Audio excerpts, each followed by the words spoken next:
আসসালামু আলাইকুম রহমতুল্লাহি ওবরকাতুহ। দিন টিভির সময় দর্শকবৃন্দ, আপনাদের সবাইকে স্বাগত জানাচ্ছি আপনাদের প্রিয় অনুষ্ঠান দিনী সমাধানে। সর্বপ্রথম আমরা আল্লাহ রব্বুল আলমীর দরবারে শুকরিয়া আদায় করছি। আল্লাহ আমাদের সুস্থ রেখেছেন এবং আজকে এই প্রোগ্রামে উপস্থিত তৌফিক দিয়েছেন। প্রিয় দর্শকবৃন্দ, আপনারা যারা নিয়মিত আমাদের অনুষ্ঠান দেখেন, আপনারা জানেন এই অনুষ্ঠানটি আমরা সরাসরি সম্প্রচার করি ইকো স্টুডিও থেকে প্রতি সোমবার এবং মঙ্গলবার ইকো টাইম রাত 8:30টায়। এবং যেটা আমরা বরাবর বলি প্রিয় দর্শকবৃন্দ, এই অনুষ্ঠানটা আমাদের সবার জন্য একটা অপরচুনিটি। এখান থেকে আমরা দিন শিখবো, দিন জানবো, কোরআন হাদিস থেকে আলোচনা শুনবো, আমরা ইলম অর্জন করবো সই সোর্স থেকে আমাদের আমলকে পরিশুদ্ধ করার জন্য। প্রিয় দর্শকবৃন্দ, বরাবর মতো আমাদের অনুষ্ঠানে উপস্থিত রয়েছেন আমাদের প্রিয় মেহমান, আমাদের নিয়মিত মেহমান ইমামান খতিব মোহতারাম মুফতি হাসান চৌধুরী সাহেব, আজকের গুরুত্বপূর্ণ আলোচনা এবং আপনাদের প্রশ্নের জবাব দেওয়ার জন্য। আপনি জানেন প্রিয় দর্শকবৃন্দ, আমরা বেশ কিছুদিন থেকে আলোচনা করছি ঈমান নিয়ে এবং পাশাপাশি আমাদের রাসূলুল্লাহ সাল্লাল্লাহু আলাইহি ওয়াসাল্লামের জীবনী থেকে, তার সিরা থেকে ধারাবাহিক আলোচনা করছি এবং আমরা চেষ্টা করি আমাদের এই স্বল্প সময়ে আমাদের দৈনন্দিন জীবনে, আমাদের প্রাত্যহিক জীবনে যে সমস্ত শরিয়ার ব্যাপারে আমরা সমস্যার সম্মুখীন হই, আমাদের যে জিনিসগুলো জানা জরুরি একজন ইমানদার হিসাবে, একজন মুসলিম হিসাবে আমরা চেষ্টা করি এই জিনিসগুলো ফোকাস করার জন্য। সো আপনারা যারা প্রশ্ন করতে চান, মতামত দিতে চান, দয়া করে প্রশ্ন করবেন সরাসরি ইস্যু লাইনে 0235150783 দিচ্ছি তার নাম্বার, অথবা যারা ইমেল করতে চান ইমেল করবেন সংক্ষিপ্ত আকারে dini-samadan@gmail.com অ্যাড্রেসে।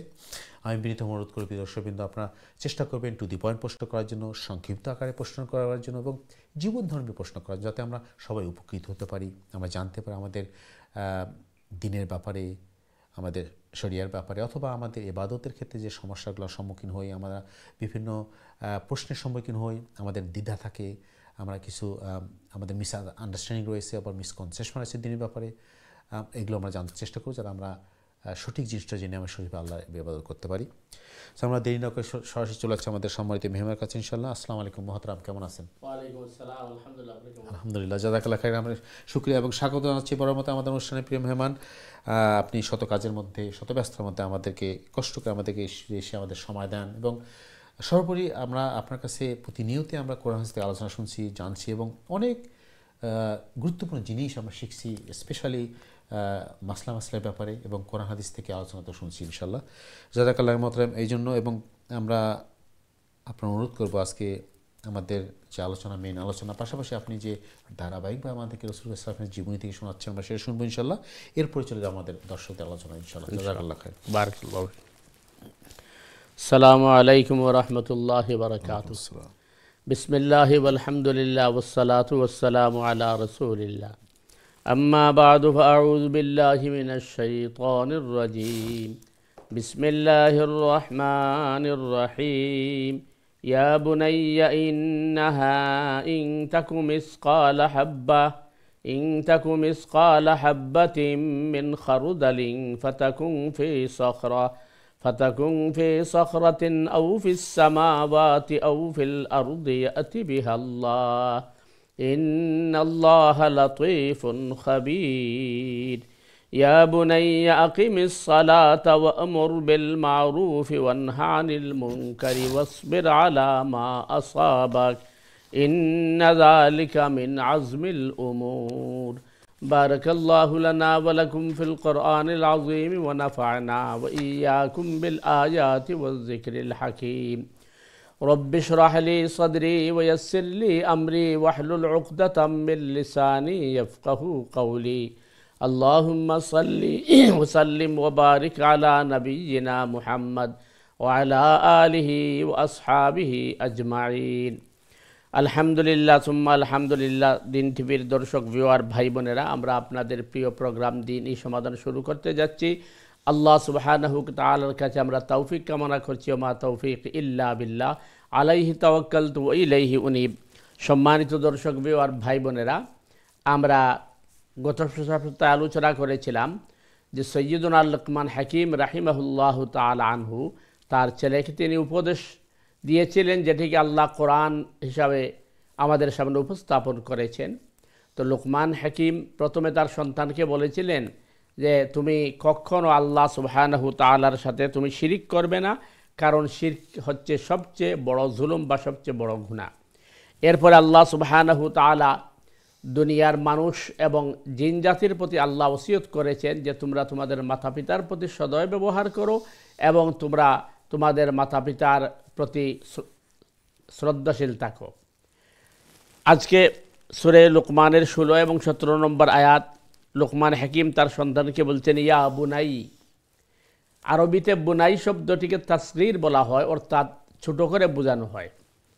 আসলে লুকমান হাকিম রাহিমাহুল্লাহ তাআলা আনহু যখন তার ছেলেকে উপদেশ করেছিলেন, তখন ছেলে কিন্তু একেবারে ছোট ছিলেন না, তিনি উপযুক্ত বয়স ছিলেন, অন্তত উপদেশকে তিনি গ্রহণ করতে পারেন, বুঝেন, অনুধাবন করেন, এই বয়সের ছিলেন।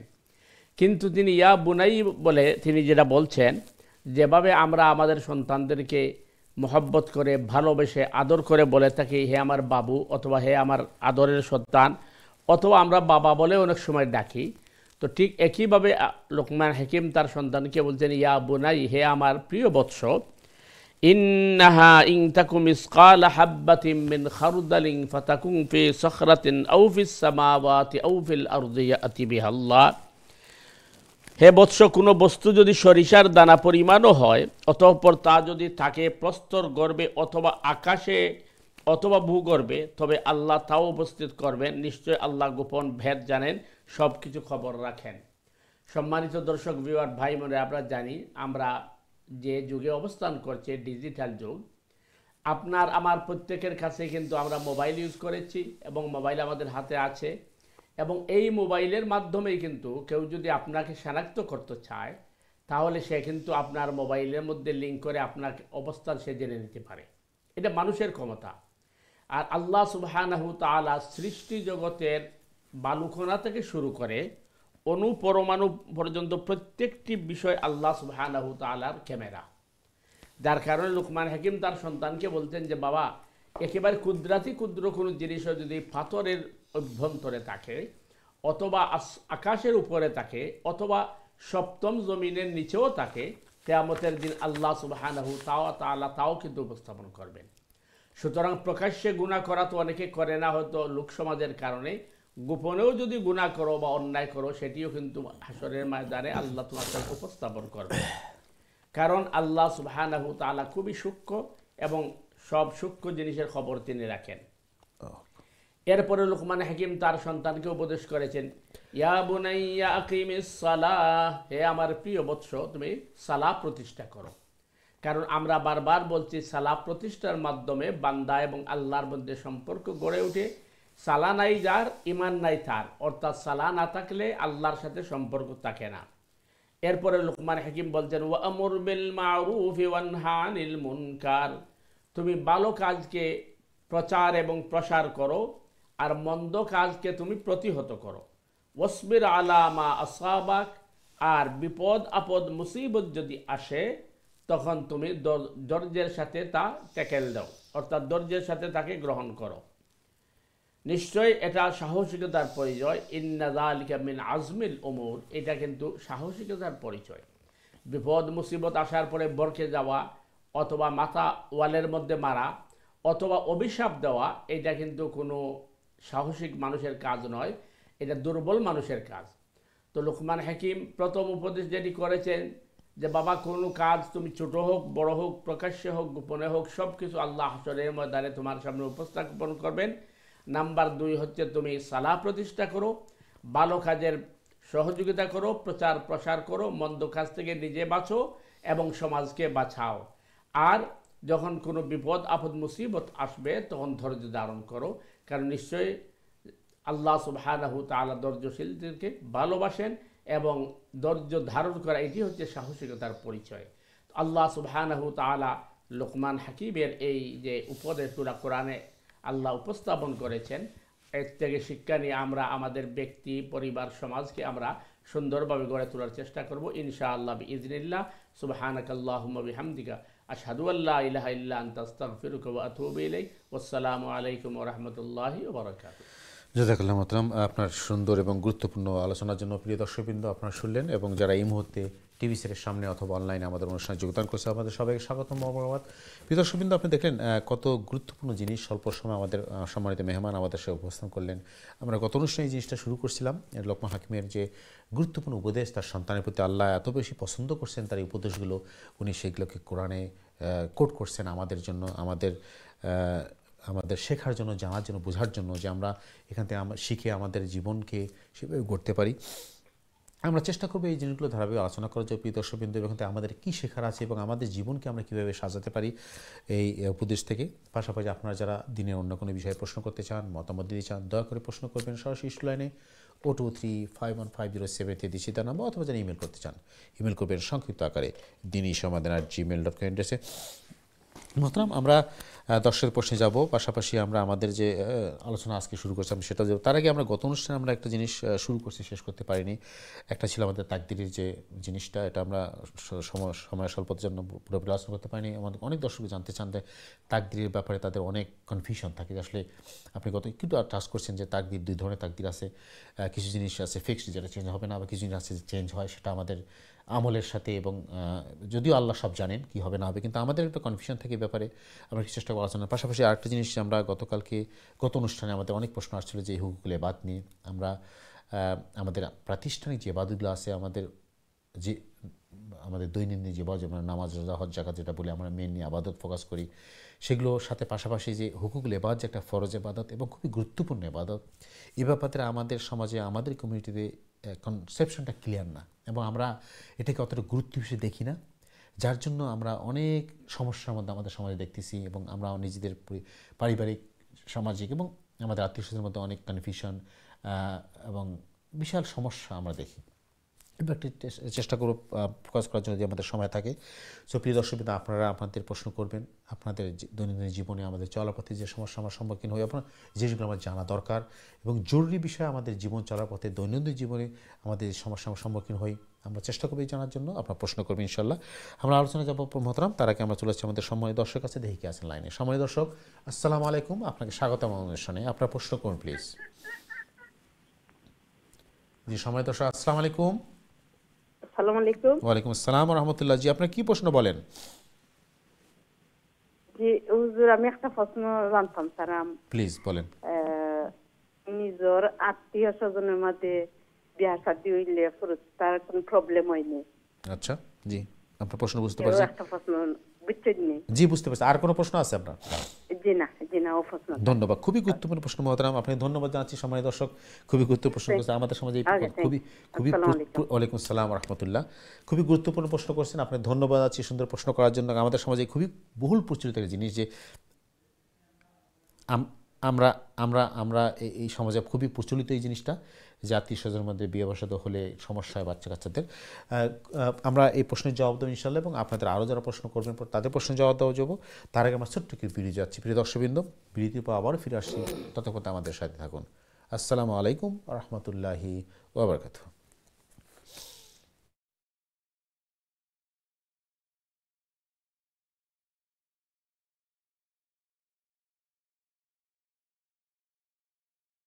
আসসালামু আলাইকুম ওয়া রাহমাতুল্লাহি ওয়া বারাকাতুহু। দিন টিভি সময় দর্শকবৃন্দ, বিরতির পরে আবার আপনাদের স্বাগত জানাচ্ছি আপনাদের প্রিয় অনুষ্ঠান দিনী সমাধানে। যারা যে যেখান থেকে আমাদের অনুষ্ঠানে যোগদান করছে, আপনাদের সবাই স্বাগত মোবারক। প্রিয় দর্শকবৃন্দ, আজকে আমাদের অনুষ্ঠানে উপস্থিত রয়েছেন আমাদের প্রিয় মেহমান, আমাদের নিয়মিত মেহমান ইমাম খতিব মোহতারাম হাসান নইচে সাহেব।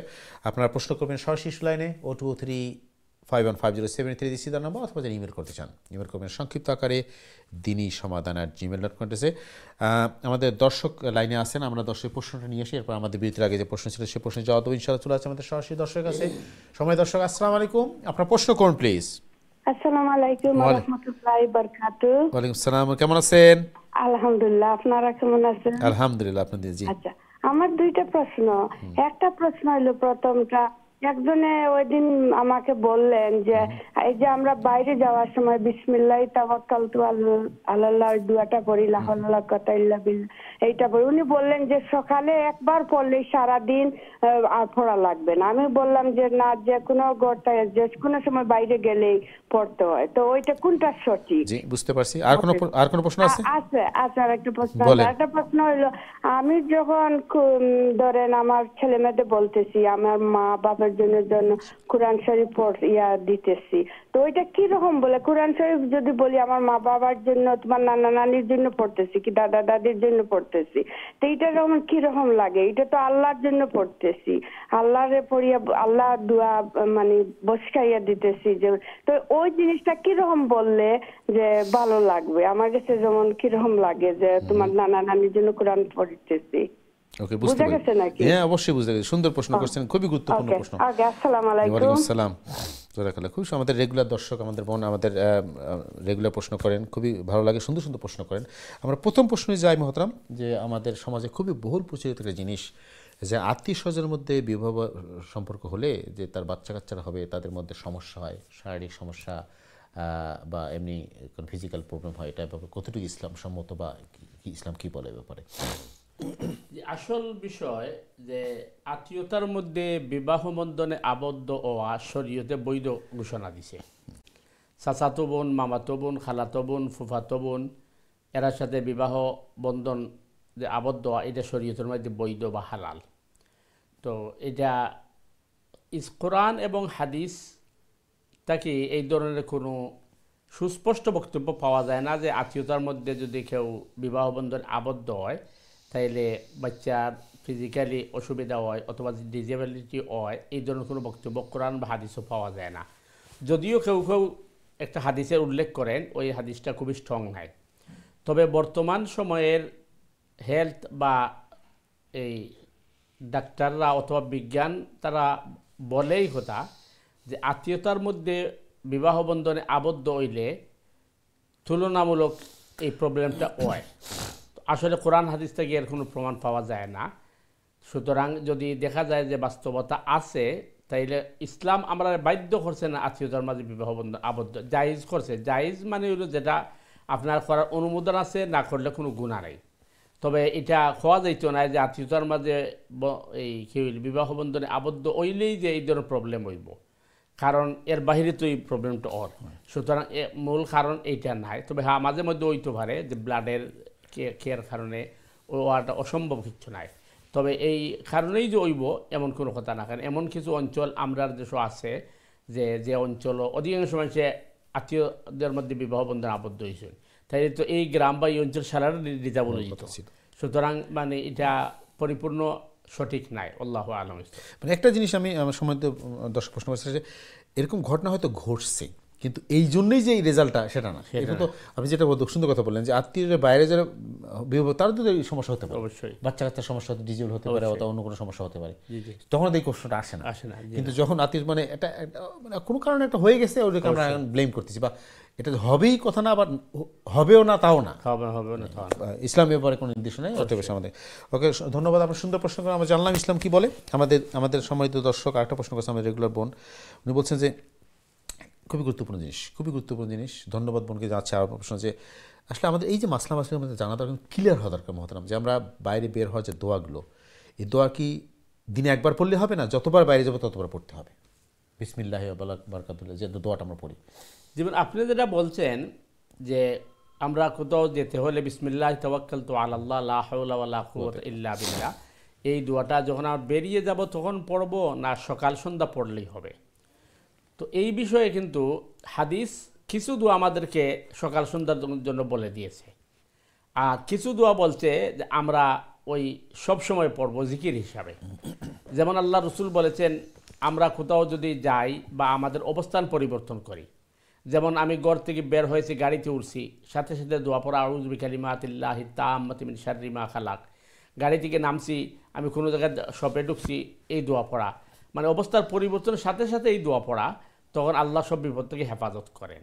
ঠিক একইভাবে আল্লাহ রসুল বলছেন যখনই তোমরা ঘর থেকে বা বাড়ি থেকে বের হবে, তখন তোমরা বিসমিল্লাহি তাওয়াক্কালতু আলাল্লাহ লা হাওলা ওয়ালা কুওয়াতা ইল্লা বিল্লাহ, এই দোয়া পড়ে বের হবে, তখন এই দোয়া পড়ার সাথে সাথে ফিরিস্তা বলেন কুফিতা আউ হুদিথা, অর্থাৎ তোমার জন্য আল্লাহই যথেষ্ট এবং তুমি হেদায়েত প্রাপ্ত হয়ে গেছো। সুতরাং এটা আমরা সবসময় বের হওয়ার সময় পড়বো। আর সকাল সন্ধ্যার দোয়া যেমন আল্লাহ রসুল বলেছেন বিসমিল্লাহিল্লাযী লা ইয়াদুররু মা ইসমিহি শাইউন ফিল আরদি ওয়ালা ফিস সামাই হুয়াস সামিউল আলিম, 3 বার পড়তে আল্লাহ রসুল বলেছেন সকালে, 3 বার পড়তে আল্লাহ রসুল বলেছেন রাতে। ঠিক একইভাবে প্রত্যেক ফরজ নামাজের পরে আল্লাহ রসুল আয়াতুল কুরসি পড়তে বলেছেন। এটা টাইম টু টাইম আল্লাহ রসুল উপদেশ করেছেন। কিন্তু এর উপরেও যদি কেউ পড়ে তাহলে সব আরও বাড়বে, কারণ হচ্ছে এটা তো আল্লাহর জিকির করছেন। আর যেটা আপনি বলছেন বিসমিল্লাহ তাওয়াক্কালতু আলাল্লাহ, এটা যখনই ঘর থেকে বের হবো তখনই পড়বো, এটাই রাসূল সাল্লাল্লাহু আলাইহি ওয়াসাল্লামের সুন্নাহ। আশা করি ক্লিয়ার আছে ইনশাআল্লাহ। বোনের একটা দ্বিতীয় প্রশ্ন ছিল, খুব গুরুত্বপূর্ণ জিনিস, যে আমরা কোরআন শরীফ যখন পড়ি, আমরা অনেকে বলি যে আমরা পড়ছি আমার বাবা মা, আমার আত্মীয় স্বজন, নানানি দাদাদের জন্য পড়ছি এবং তাদেরকে সবটা বকশিয়ে দাও, যেটা কথা বলে। আবার যেটা বলছে যে আসলে কোরআন তোমরা আল্লাহর জন্য পড়ি, আল্লাহর কোরআন আল্লাহকে খুশি করার জন্য, কোনটা সঠিক? এটা কি বলা ঠিক কিনা যে আমি আমার বাবা মার জন্য কোরআন শরীফ পড়ছি এবং তাদের সবটা তাদের কাছে পাঠিয়ে দিচ্ছি, বা আমার নানানি দাদার জন্য পড়ছি, এটা বলতেন যদি। আসল বিষয় হচ্ছে প্রত্যেকটা ইবাদত হবে আল্লাহ সুবহানাহু ওয়া তাআলার সন্তুষ্টির উদ্দেশ্যে, এবং আল্লাহই হচ্ছেন ইবাদতের একমাত্র মালিক। এই জন্য কোরআনে কারীমের মধ্যে আল্লাহ সুবহানাহু ওয়া তাআলা রাসূল করিম সাল্লাল্লাহু আলাইহি ওয়াসাল্লামকে বলতেন কুল ইন্না সালাতি ওয়া নুসুকি ওয়া মাহইয়ায়া ওয়া মামাতি লিল্লাহি রাব্বিল আলামিন। আয় রাসূল সাল্লাল্লাহু আলাইহি ওয়াসাল্লাম, আপনি বলুন নিশ্চয় আমার সালাহ, আমার কুরবানি, আমার হায়াত, আমার মওত একমাত্র আল্লাহ সুবহানাহু ওয়া তাআলার জন্য। এই জন্য রাসূল করিম সাল্লাল্লাহু আলাইহি ওয়াসাল্লামের প্রত্যেক নামাজের মধ্যে তাকবীরে তাহরিমার পরে সূরা ফাতিহা শুরু করার আগে আল্লাহ রসুল এই আয়াত পড়তেন, ইন্না সালাতি ওয়া নুসুকি ওয়া মাহইয়ায়া ওয়া মামাতি লিল্লাহি রাব্বিল আলামিন। তো আপনার এই প্রশ্ন খুবই গুরুত্বপূর্ণ এবং খুবই সুন্দর, যে আসলে তিলাওয়াত করার ক্ষেত্রেও আমরা নিয়ত করব যে আল্লাহর সন্তুষ্টির জন্য আমরা তিলাওয়াত করেছি, এবং আমরা এটাও বলবো যে আল্লাহ আমার এই তিলাওয়াতকে কবুল করো। এরপর আপনি তিলাওয়াত করবেন, তিলাওয়াত শেষ করার পরে আপনি বলবেন যে আল্লাহ আমি যে তিলাওয়াতটা করলাম এর সওয়াব আমার নানানি, মা বাপ, আত্মীয় স্বজন যারা আছেন তাদেরকে রুহের মধ্যে পৌঁছে দাও। তো এখানে আরেকটি প্রশ্ন আমাদের প্রায় কলাররা করে থাকেন যে আমরা যদি অন্যকে গিফট করি তাহলে আমরা পাবো কিনা? আমরা তো অবশ্যই পাবো, আমরা আরও বেশি পাবো। কারণ আপনি যদি দুনিয়াত কাউকে আপনি গিফট করেন, তাহলে মানে ওই আপনি যে গিফট করছেন এই জন্য কিন্তু আপনার প্রতি মানুষ সন্তুষ্ট হয়। তো যেহেতু আপনি আপনার এই সওয়াবটা গিফট করেছেন আপনার আত্মীয় স্বজন বা মুমিন মুমিনাদের কাছে, আল্লাহ আরও বেশি খুশি হবেন। এবং হাদিসে আসছে যারা এই তার অনুপস্থিত মুমিন মুমিনা ভাই বোনদের জন্য দোয়া করে তাদের দোয়া কবুল হয়। তো তিলাওয়াত করেন বা যা কিছু করেন, আপনি পরে দোয়ার মধ্যে এটা বলতে পারেন যে আল্লাহ আমার এই তিলাওয়াতের সওয়াব, আমার এই নামাজের সওয়াব, আমার এই দান খয়রাতের সওয়াব আমার আত্মীয় স্বজন খেসাকারী বা উম্মতে মুহাম্মদের মধ্যে পৌঁছিয়ে দাও। এটার মধ্যে কোনো অসুবিধা নেই। তবে আমরা যে ইবাদতই করব আমরা নিরেট আল্লাহ সুবহানাহু ওয়া তাআলা সন্তুষ্টির উদ্দেশ্য করব। এটার নামে ইখলাস, এটার নামে খুলুসিয়ত, এটির নামে লিল্লাহি। একটা জিনিস ক্লিয়ার হলো। সময় দর্শক আপনার ধন্যবাদ, যে আসলে আমাদের সকল ইবাদতই হবে আল্লাহ সন্তুষ্টির জন্য। এরপর আমরা যে ইবাদত করব এর সব জন্য আমরা ইচ্ছা করলে সবার কাছে আল্লাহর কাছে অনুরোধ করতে পারি, আল্লাহ এই জিনিসটা তুমি, এবং এটার নামই নিয়ত। এইটা নিয়েছে, এইটা মানে যে আমরা বহুবার বলি, বহু দর্শক প্রশ্ন করে আসলে নিয়ত পড়াটা, আসলে নিয়ত পড়াটা না, যে আমাদের ইন্টেনশন, আমি কি মনে চাচ্ছি, ইবাদতটা আল্লাহর লাগে, ইবাদতটা হবে যে আল্লাহর সন্তুষ্টির জন্য। কিন্তু এই ইবাদতের সবটা সেটা আমরা চাবো যে আল্লাহ তুমি আমাদের আত্মীয় স্বজন বন্ধু সবাইকে দাও, এবং এটা নিজের জন্য। আবার আমরা যখন চাবো আল্লাহ অন্যের ভালো, তখন আল্লাহ আমাদের জন্য ভালো করবে। জাযাকাল্লাহ, খুবই গুরুত্বপূর্ণ জিনিস প্রশ্ন করছেন, ধন্যবাদ।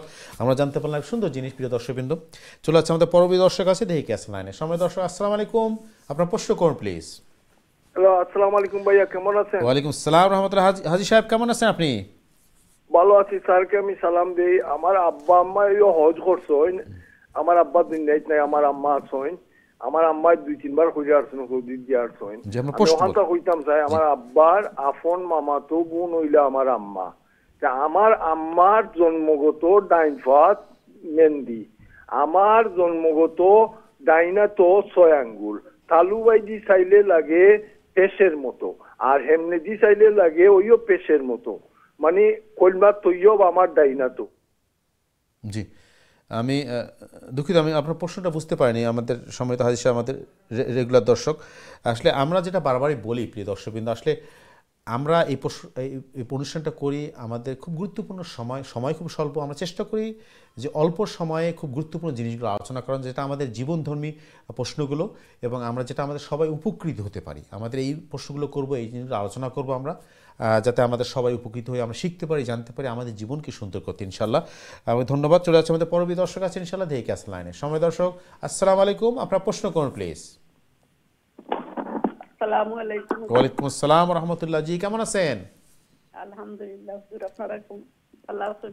আলহামদুলিল্লাহ। জি, আপনার কি প্রশ্ন বলেন? হুজুর, আমার একটা দোয়া কইতাম বলেন। আর আরেকটা প্রশ্ন হুজুর। জি বলেন। একটা দোয়া, আল্লাহুম্মা ইন্নী আউযু বিকা মিন আযাবিল কবরি ওয়া আউযু বিকা মিন আযাবি জাহান্নাম ওয়া আউযু বিকা মিন ফিতনাতিল মাহইয়া ওয়া মামাতি। আল্লাহুম্মা ইন্নী আউযু বিকা মিন আযাবিল কবরি ওয়া আউযু বিকা মিন আযাবি জাহান্নাম ওয়া আউযু বিকা মিন ফিতনাতিল মাহইয়া ওয়া মামাতি ওয়া আউযু বিকা মিন মাসিহিদ দাজ্জাল। হুজুর, ওগু নামাজের শেষ বাদে মুসাল্লাত বইয়া পড়িতাম হারমোনি। আচ্ছা, পাঁচ ওয়াক্ত নামাজ পড়ি। বুঝতে পারি। দ্বিতীয় প্রশ্ন বলেন। দ্বিতীয় প্রশ্ন হুজুর, ফরজ নামাজও খালি আমার বেড়া লাগি হুজুর। আমি খালি আন্দাজ করি দিয়েছি ফরজ নামাজও বেশি আমি বেড়া লাগি, আমার কোনো দোয়া কইয়া দিবা হুজুর। আর আমি সৈদা দেই, যেমন কি ওলা বেড়া লাগি যে আধা তাইয়াত পড়তাম আসিল, পড়ি না, উঠি যাই গিয়া। উঠিয়া বাদে আমার মনে হয় যে আল্লাহ আমি আধা তাইয়াত পড়তাম আসি না, বাদে সৈদা দেই। কোনো সময় হুজুর আধা রাত লাগিয়া সারা তাইয়াত পড়ি যাই, পড়িয়া মনে হয়েছে আল্লাহ আমি করছি আধা তাইয়াত পড়তাম আসিল। হুজুর আমি আল্লাহু আকবার হইয়া এবার খাড়া হয়ে যাই, খাড়া হইয়া আরো 2 রাকাত পড়িয়া বাদে সৈদা দেই। আমার ফরজ নামাজ হইব না দুয়ারিয়া পড়তাম ওখান থামারে হইয়া দিবা। আপনার প্রশ্ন। আসসালামু আলাইকুম মুরব্বী, আপনি একটু লাইনে থাকেন, আপনার সাথে একটু কথা বলতে হবে। আপনি লাইনে আছেন? আপনি একটু লাইনে থাকেন, আপনার সাথে ফোনে কথা বলতে হবে একটু। আপনি যে সেকেন্ড প্রশ্নটা করছেন, আপনার যে নামাজে ফরজ নামাজের বেড়া লাগে, আপনি বলছেন আত্মাই তো পুরা পড়তে পারেন না, আমি আধা পইরা মনে হয় যে আপনি চলে যান নামাজ শেষ করে, এটা বলতেছেন? যে আধা তাইয়াত পড়িতাম না হুজুর, আমি সারা পড়িলাই, সারা পড়িয়া বা কোনো সময় সালাম ফিরাইলাই, ফিরাইয়া মনে হয় যে আল্লাহ আমি আধা তাইয়াত পড়িয়া উবাইতাম আসিল, আমি করে লাইছি, সারা তাইয়াত পড়ি লাইছি। ও আমি আল্লাহু আকবার হইয়া উঠি যাই, উঠিয়া বাদে আরো 2 রাকাত পড়ি, পড়িয়া বাদে সৈদা দেই। ইলামার নামাজ ঠিক আছে না দুয়ারিয়া নামাজ পড়িতাম। আচ্ছা, এবার বুঝতে পারছি ইনশাআল্লাহ। ধন্যবাদ। ঠিক আছে, আপনাকে ধন্যবাদ। আপনি ফোন রেখে, ওয়ালাইকুম সালাম, ফোন রেখে আপনি টিভিতে অনুষ্ঠান দেখতে থাকুন ইনশাআল্লাহ।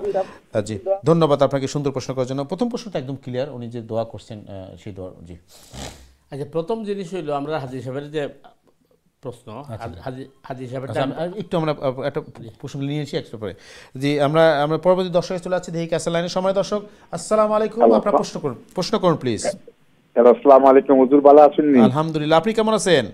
আলহামদুলিল্লাহ, আপনাদের দোয়া। আমি 2টা প্রশ্ন জানতাম চাই হুজুর। জি, মনে করো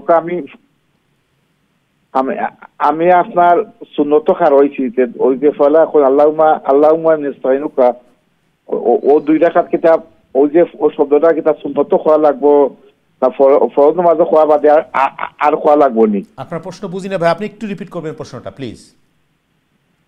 আপনার প্রশ্নটা বুঝতে পারিনি, আবার বলেন। সময় দর্শক, আপনি শুনতে পাচ্ছেন? দর্শক, আপনি কি লাইনে আছেন? আমরা মনে হয় দর্শককে হারিয়ে ফেলছি। সময় দুঃখিত। আমরা প্রিয় দর্শক, কিন্তু আপনারা জানেন অনুষ্ঠানে আমরা সরাসরি সম্প্রচার করি। আপনি যদি দয়া করে আমাদের সাথে ফোনে কথা বলবেন, আপনি টিভির ভলিউম কমিয়ে দিয়ে অথবা মিউট করে আমাদের সাথে ফোনে কথা বলবেন, আমাদের সাথে ফোনে আপনারা প্রশ্ন করবেন, এরপর আপনার টিভিতে অনুষ্ঠান দেখতে হবে। এতে আপনাদের সাথে আমাদের আলোচনা করতে সুবিধা হবে, প্রশ্ন বুঝতে সুবিধা হবে ইনশাল্লাহ। আপনি আমরা চলে যাচ্ছি আমাদের পরবর্তী দর্শকের কাছে। এটা কিতাব সুন্নত খোয়া লাগে না ফরজ কইলে একবার করলে হয়? সময় দর্শক, আপনার প্রশ্নটা আমরা অর্ধেক বুঝতে পারছি, অর্ধেক বুঝতে পারিনি, আবার শুরু থেকে বলেন প্লিজ। আমি বলতেছি আল্লাহুম্মা নাস্তাইনুকা ওয়া নাস্তাগফিরুকা, ওইগুলা কি? আচ্ছা, এই দোয়াটা আপনি সুন্নতে পড়তে পারবেন না ফরজ নামাজ? আচ্ছা, ঠিক আছে, আমরা দেখি চেষ্টা করি যতটুকু দিতে পারি, আমরা চেষ্টা করব। সময় দর্শক, আমরা প্রশ্নটা আমরা যতটুকু বুঝতে পারছি আমরা চেষ্টা করব উত্তর দেওয়ার জন্য। এরপর আপনি পুরোপুরি আমরা দেখি আমাদের আরেকটা কলার আসছেন, আমরা নেক্সট কলার চলে যাচ্ছি। সময় দর্শক, আসসালামু আলাইকুম, আপনার প্রশ্ন করুন প্লিজ। ওয়ালাইকুম সালাম। আমার দুটো প্রশ্ন। একটা হলো আমি অস্ট্রেলিয়াতে যাচ্ছি জি মোর দেন 3 উইকস, তো ওখানে আমার নামাজটা কিভাবে, কি কাজা কতদিন, কসর কতদিন পড়বো, না পুরাই আমার পড়তে হবে? আপনি অস্ট্রেলিয়া আছেন বেড়াতে, হলিডেতে? হলিডেতে। আচ্ছা, ক্লিয়ার, ঠিক আছে, আপনি বুঝতে পারছেন। আর কোনো প্রশ্ন আছে?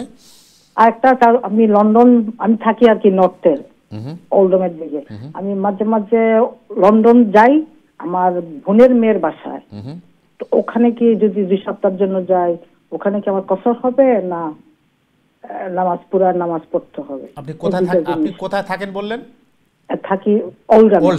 ওল্ডহাম থেকে লন্ডন আসেন, ওকে, ঠিক আছে, বুঝতে পারছি। এসে থ্যাংক ইউ, আপনাদের প্রোগ্রাম খুব ভালো লাগে। জাযাকাল্লাহ খাইর। আমি ফার্স্ট টাইম ফোন করলাম আজকে। জাযাকাল্লাহ, আপনি ঘন ঘন ফোন করবেন, তাতে সুবিধা, আপনারা জানতে পারবেন, প্লাস অন্যরাও জানতে পারছি। আপনি একটু, আমি কথা বলি, আপনি ওল্ডহাম থেকে লন্ডনে যেন আসেন, কতদিন থাকে? 2 উইকস থাকেন লন্ডনে বললেন? Sometime 2 weeks, sometime 1 week. আচ্ছা, ঠিক আছে, ওকে, বুঝতে পারছি এবার, ঠিক আছে, ধন্যবাদ আপনাকে, জাযাকাল্লাহ খাইর আপনার সুন্দর প্রশ্নের জন্য। খুবই ভালো লাগে, আমাদের জন্য দোয়া করবেন, আপনাদের জন্য করি, আপনাদের জন্য করি। জি হ্যাঁ, ওয়ালাইকুম আসসালাম। আপনি আমাদের জন্য দোয়া করবেন যেন আমরা অনুষ্ঠানটা সবার জন্য করতে পারি, আমাদের সবার জন্য উপকার হয়। আল্লাহ আমাদের সবাই কবুল করুন, আমিন। জাযাকাল্লাহ খাইরান। মোহতারাম, আমরা অনেকগুলো প্রশ্ন আছে, আমি কিছু প্রশ্ন শুরু করি শুরু থেকে। তো আপনি আমাদের হাজী সাহেবের প্রশ্ন, আমরা হাজী সাহেবের যে প্রশ্ন যেটা করছেন, আসলে আমার কাছে লাগছে আমাদের প্রথম প্রশ্নের সাথে রিলেটেড, অর্থাৎ আত্মীয় স্বজনের সাথে বিবাহ বন্ধনে আবদ্ধ হলে কোনো প্রবলেম হয় কিনা। হাজী সাহেব বলছেন যেটি, যে আপনার আব্বা মারা গেছেন, আমরা দোয়া করি আল্লাহ তাকে জান্নাত নসিব করুক, আর আপনার আম্মা আপনার আব্বার মামাতো বোন, এটাই বুঝে আগের প্রশ্নের সাথে রিলেটেড। এবং আপনি বলছেন আপনার আম্মার পায়ের মধ্যে, ডান পায়ের জন্মগতভাবে মেহেন্দি, আর আপনার হাতের একটা আঙ্গুল বেশি, এবং আপনার তালুতে চুল নাই। তো এটা যেটা আমাদের প্রেজেন্টের আগে বলছেন, এটা অনেক সময় ব্লাডের কারণে হতে পারে, অথবা মা বাপের কোনো খের কারণে হতে পারে। আর মানে এটা যে আত্মীয় স্বজনের কারণে হয়েছে এটা বলা যাবে না। আর দ্বিতীয় কথা হচ্ছে যে অনেক সময় হয় কি, বিজ্ঞান বললেই যে এটা কি হবে এমন কোনো কথা 100% সঠিক, বিজ্ঞানের সব কথা 100% সঠিক নয়। তো এই হিসাবে হাজী সাহেব আপনার এই সুন্দর মতামতের জন্য ধন্যবাদ। আমরা এরপরে আমাদের দর্শকদের ধন্যবাদ যাচ্ছি, আমাদের সময় হাজী রেগুলার কলার আমাদের হাজী সাহেব প্রশ্ন করার জন্য। আমাদের দ্বিতীয় প্রশ্ন আমাদের বোন করছেন যে উনি দোয়াটা আল্লাহুম্মা যে দোয়াটা বলছেন, জি দ্বিতীয় প্রশ্ন যে বোন করছেন, যে আপনি বলছেন এই যে আল্লাহুম্মা ইন্নী আউযু বিকা মিন আযাবিল কবর ও আউযু বিকা মিন আযাবি জাহান্নাম ও আউযু বিকা মিন ফিতনাতিল মাহইয়া ওয়াল মামাত ও মিন ফিতনাতিল মাসিহিদ দাজ্জাল। এই দোয়াটা আপনি নামাজ পড়ার পরে মুসল্লাত বসে পড়তে পারবেন কিনা? অবশ্যই পারবেন। তবে সুন্নাহ হচ্ছে রসুল করিম সাল্লাল্লাহু আলাইহি ওয়াসাল্লাম প্রত্যেকটা নামাজও, সুন্নত, নফল, ফরজ নামাজ, প্রত্যেকটা নামাজও আল্লাহ রসুল সাল্লাল্লাহু আলাইহি ওয়াসাল্লাম আল্লাহুম্মা ইন্নী যালামতুর পড়ে, অর্থাৎ আমরা আল্লাহুম্মা ইন্নী যালামতু পড়ি, এরপরে আল্লাহ রসুল সাল্লাল্লাহু আলাইহি ওয়াসাল্লাম এই দোয়াটি পড়তেন, অর্থাৎ 5টা জিনিস থেকে আল্লাহর আশ্রয় প্রার্থনা করতেন। তো এরপরে আল্লাহ রসুল সালাম ফিরাইতেন। সুতরাং এটা কিন্তু সুন্নাহ হচ্ছে যে আমরা সালাম ফেরানোর আগে পড়া। আর নামাজের ভিতরে দোয়া কবুল হয় বেশি রসুলের সুন্নাহ যেহেতু, তো এটা সবচেয়ে উপকার হবে। আমরা আমাদের সমস্ত কলারকে বলবো যে আমরা প্রত্যেক নামাজে ওই আল্লাহুম্মা ইন্নী আউযু বিকা মিন আযাবিল কবর ওয়া আউযু বিকা মিন আযাবি জাহান্নাম ওয়া মিন ফিতনাতিল মাহইয়া ওয়াল মামাত ওয়া মিন ফিতনাতিল মাসিহিদ দাজ্জাল। কারণ প্রথম আমাদের যাত্রাটা তো কবরে, তো কবরের আযাব যদি আল্লাহ মাফ করে দেন, আশা করা যায় বাকিগুলা সহজ হবে। মহতরম, আপনি বহুবার বলছেন যে এই যে দোয়াটা রাসূল সাল্লাল্লাহু আলাইহি ওয়াসাল্লাম বলছেন যে এইটা তোমরা সালাম ফেরার আগে পড়ো, এবং আপনি যেটা বললেন যে এটা একটা জিনিস, নামাজের মধ্যে সালার মধ্যে দোয়া কবুল হয় বেশি। তো আমরা যদি রাসূল সাল্লাল্লাহু আলাইহি ওয়াসাল্লাম সুন্নাহ একটা আদা হলো, আমাদের দোয়া সময় থাকলো কেন ইউজ করবো না? এটা আমরা বারবারই বলি প্রিয় দর্শক, মহতরম আমাদের বারবারই বলেন যে সুন্নাহ যে ওয়ে আছে, মানে আল্লাহ রাসূল সাল্লাল্লাহু আলাইহি ওয়াসাল্লাম যে জিনিসগুলো শিখিয়েছেন ওটা যে ফলো করলে 2টা লাভ। একটা হলো যে রসুল সুন্নাহটা আদায় হলো, পাশাপাশি যে একটা অপরচুনিটি যে দোয়া কিভাবে কবুল হবে আল্লাহর কাছে, সে সুযোগটা পেলাম, তো কেন আমরা ফলো করবো না? যাদেরকে আমার সুন্দর প্রশ্ন ধন্যবাদ।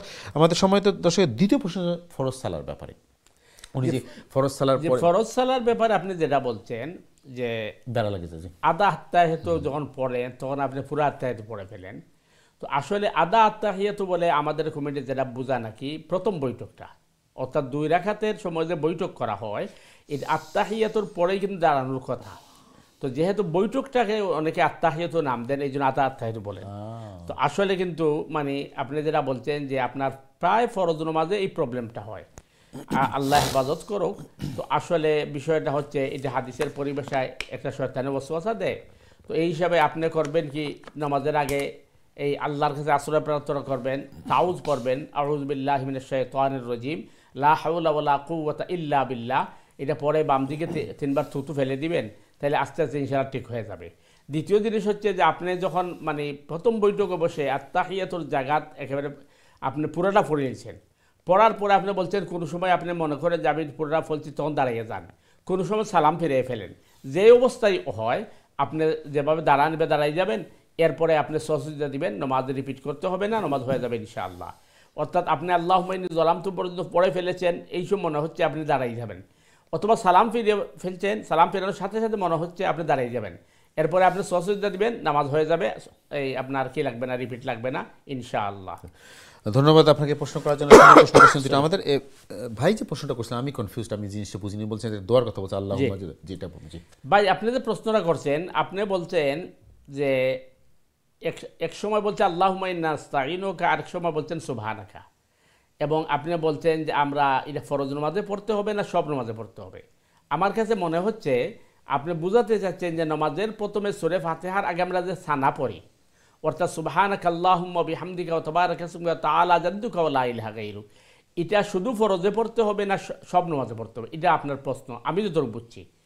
সুতরাং এটা পড়াটা মুস্তাহাব সব নামাজের মধ্যে, আপনি ফরজ নামাজ হোক, সুন্নত হোক, নফল হোক, সব নামাজে আল্লাহ তাকবীর তাহরিমার পরে আল্লাহু আকবার বলার পরে এই সানাটা পড়া মুস্তাহাব, পড়লে সওয়াব এবং পড়ার দরকার, কিন্তু না পড়লে নামাজ হবে না এমন কোনো কথা নয়। এই জন্য আমরা আরেকদিন বলছি, আপনি গিয়ে দেখছেন জামাত শুরু হয়ে গেছে, ইমাম সাহেব কেরাত পড়তেছেন, তখন আপনি আল্লাহু আকবার বলে যখন নামাজে দাঁড়াইবেন, তখন আপনি আর সানা পড়বেন না, সুবহানাকা পড়বেন না। অথবা আপনি জমাতের মধ্যে শরিক হয়েছেন এক রাকাত হওয়ার পরে, তখন আপনি আর সানা পড়বেন না, কারণ সানাটা প্রথমে পড়া হয়। তো আপনি যেটা আমার মনে হয় প্রশ্ন যেটা আপনি বোঝাতে চাচ্ছেন যে সানাটা সব নামাজে পড়বো না শুধু ফরজ নামাজে, সব নামাজে পড়া উচিত। এবং আপনি যদি একা নামাজ পড়েন তাহলে সানা পড়বেন, এরপরে সূরা ফাতিহা পড়বেন, এটা ফরজ নামাজ হোক অথবা সুন্নত নামাজ হোক অথবা নফল নামাজ হোক। তবে হ্যাঁ, কেউ যদি ভুলবশত শুনে সানা না পড়ে আল্লাহু আকবার বলার পরেই সূরা ফাতিহা পড়ে ফেলে, তার সজদা লাগবে না, তার কারণ সানা পড়াটা মুস্তাহাব ছিল। তো আশা করি ক্লিয়ার হয়েছে ভাই। এরপরেও যদি আপনার কনফিউজ আপনি আবার আসতে পারেন, কারণ আপনার পূর্ণ কথাটা আমাদের কাছে ক্লিয়ার হয়নি। ধন্যবাদ মহতরাম আপনাকে, যে আপনি প্রশ্নটা যতটুকু বুঝছেন আমার প্রশ্নের জবাব দিচ্ছি। এরপরে ভাই যদি আপনার আরও থাকে এ ব্যাপারে কনফিউশন থাকে বা আপনার প্রশ্নটা আমরা সবাই বুঝতে পারিনি, আপনি আবার ফোন করবেন ইনশাআল্লাহ। জাযাকাল্লাহ খাইরান। আমরা আমাদের মুরব্বী ফোন করছেন, আমাদের রেগুলার দর্শক, উনি ফার্স্ট টাইম ফোন করলেন, রেগুলার আমাদের অনুষ্ঠান দেখেন, জাযাকাল্লাহ খাইরান। আমরা কৃতজ্ঞ এই জন্য যে আপনার অনুষ্ঠানটা দেখেন। অনেকে হয়তো ফোন করেন না, কিন্তু অন্যরা ফোন করলে আপনারা শেখেন, জানেন, এটা আমাদের একটা মানে এটা আমরা কৃতজ্ঞ এই জন্য যে আপনার অনুষ্ঠান থেকে আমরা সবাই উপকৃত হচ্ছে কম বেশি। এই জন্য আমরা বলি এটা একটা আমাদের সবার অপরচুনিটি, আল্লাহ আমাদের সবাই তৌফিক দান করে এই অনুষ্ঠান থেকে আমরা শিখতে পারি কিছু, যেটা আমাদের জীবনকে আমরা সুন্দর করতে পারি। জাযাকাল্লাহ খাইরান। আমরা আমাদের মুরব্বী ফোন করছেন যে উনি বলছেন উনি 3 উইকের জন্য হরিয়ে যাচ্ছেন দেশের বাইরে, অস্ট্রেলিয়াতে। উনি কসর নামাজটা কীভাবে পড়বেন, পাশাপাশি সেকেন্ড কোশ্চেন হলো উনি থাকেন ওল্ডহামে, উনি আসেন লন্ডনে 1 উইক বা 2 উইক্সের জন্য এখানে বেড়াতে আসেন তার আত্মীয় বাসায়, তখন কি কসর নামাজ পড়তে হবে কিনা, পড়লে কীভাবে পড়বেন? যে আপনি যেটা বলছেন যে আপনি অস্ট্রেলিয়াতে যাবেন 3 উইকস থাকবেন, তো আপনি কসর পড়বেন না আপনি পুরা নামাজ পড়বেন? আসলে 3 উইকস যদি আপনি থাকেন তাহলে হানাফি মাযহাবের মতে আপনাকে পুরা নামাজ পড়তে হবে। তো আপনাকে পুরা নামাজ পড়তে হবে এর মানে হচ্ছে আপনি কিন্তু রাস্তার মধ্যে মুসাফির থাকবেন। যখন আপনি অস্ট্রেলিয়াতে আপনি যেখানে যাচ্ছেন ওইখানে পৌঁছে যাবেন তখন আপনি পুরা নামাজ পড়বেন, কারণ আপনি 3 উইকস থাকবেন। আর হানাফি মাযহাবের বক্তব্য হচ্ছে মানে একজন মুসাফিরের সর্বোচ্চ সময়সীমা হচ্ছে 15 দিন, অর্থাৎ 2 উইকস।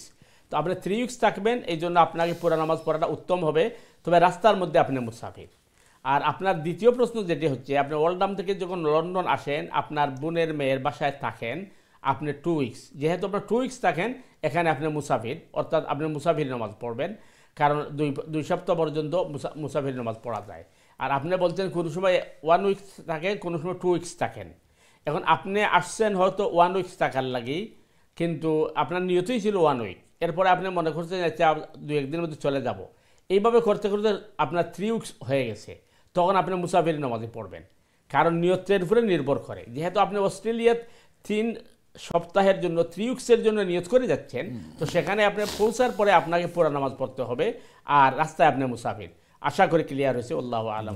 খুবই গুরুত্বপূর্ণ প্রশ্ন। আসলে এখানে আমাদের অনেক কনফিউশন থাকে এই কসরের ব্যাপারে। আসলে একটা জিনিস তো ক্লিয়ার যে আমার নিয়তটা কি, আমি যদি 2 উইকসের বেশি সময়ের জন্য যেখানে যাই, সেটা 50 মাইলস সামথিং এরকম, তাহলে আপনাকে কসর নামাজ পড়তে হবে না, ফুল নামাজ পড়তে হবে। কিন্তু নিয়ত থাকে 2 উইকসের কমে, তাহলে আমাকে কসর নামাজ পড়তে হবে। এটা তো ক্লিয়ার।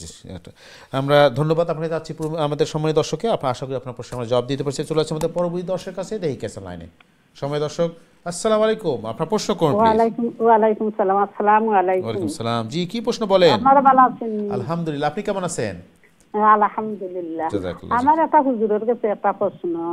আমরা মা বাপ নাই, অন্তত আমরা মাইসে তখন আমি চিনতে লাভ করি না, তখন যদি আমরা যেন মসজিদ বা সদগা জারিয়া তৈলে একটা উত্তম নিনা গরিব গরবারে দিলে উত্তম। আমরা প্রায় সময় আঁকি যেন তারিখের আগে আঁকি আমরা সদগা জারিয়া মসজিদে দিই।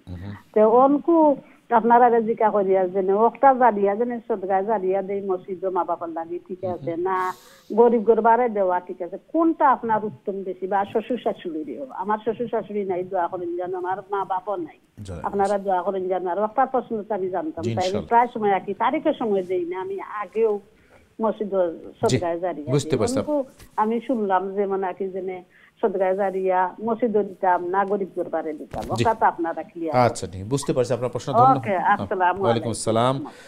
মুরব্বী মানুষ অনেক কষ্ট করে ফোন করছে, আপনাদের অনুষ্ঠান দেখেন, জাযাকাল্লাহ খাইরান। জি মহতারাম, খুবই গুরুত্বপূর্ণ জিনিস। জি, আপনার আব্বা আম্মা নাই, শ্বশুর শাশুড়িও নাই, আল্লাহ সুবহানাহু ওয়া তাআলা তারারে মাফ করবে, জান্নাত দান করুক।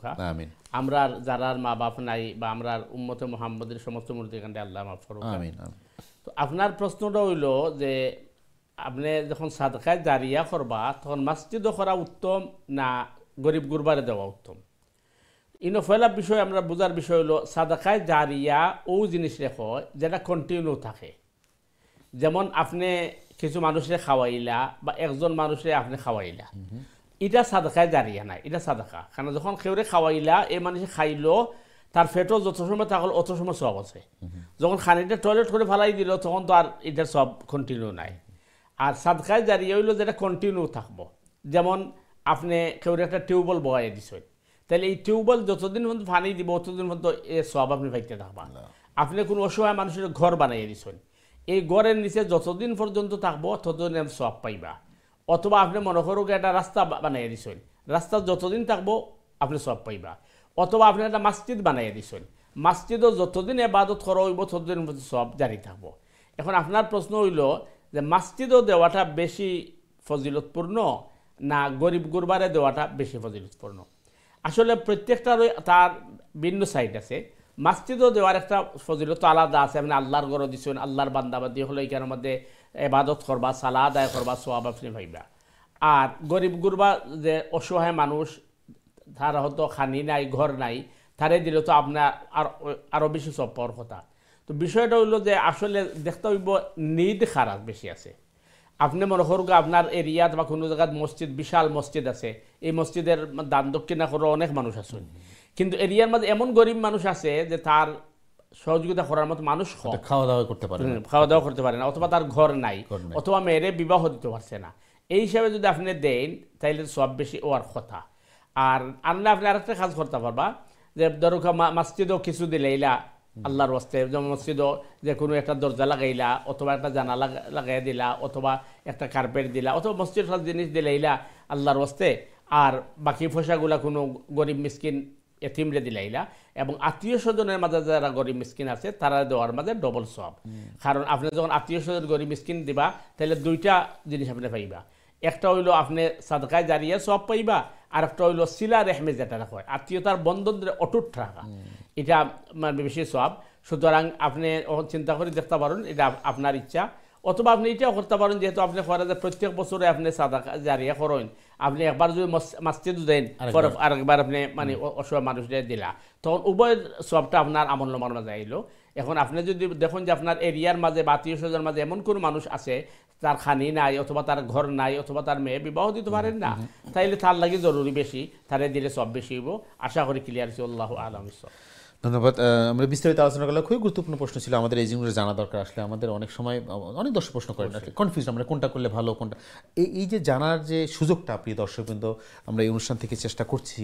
মহতারাম আমাদের সময় দেন দয়া করে একটু, এবং আমরা প্রতি অনুষ্ঠানই চেষ্টা করি কিছু না কিছু জিনিস জানার জন্য, যেটা শরীয়তের ব্যাপারে ইসলাম কি বলে এবং আমাদের কি করা উচিত। আমরা অনেক জিনিস আমরা ছোটো থেকে শিখে আসছি, জানে আসছি, এবং এটা অনেক এর মধ্যে অনেক কিছুই শরীয়ত সম্মত না বা ইসলাম সাপোর্ট করেন। ইনশাল্লাহ আমরা আলোচনা করব, আরও প্রশ্ন করব, আপনারা করবেন, মতামত দেবেন ইনশাল্লাহ। প্রিয় দর্শক, তার আগে আমরা ছোট্ট একটু বিরতি যাবো, বিরতির পর আবারও ফিরে আসছি ইনশাল্লাহ। ততক্ষণ আমাদের সাথেই থাকুন। আসসালামু আলাইকুম রহমতুল্লাহি ওয়া বারাকাতুহু।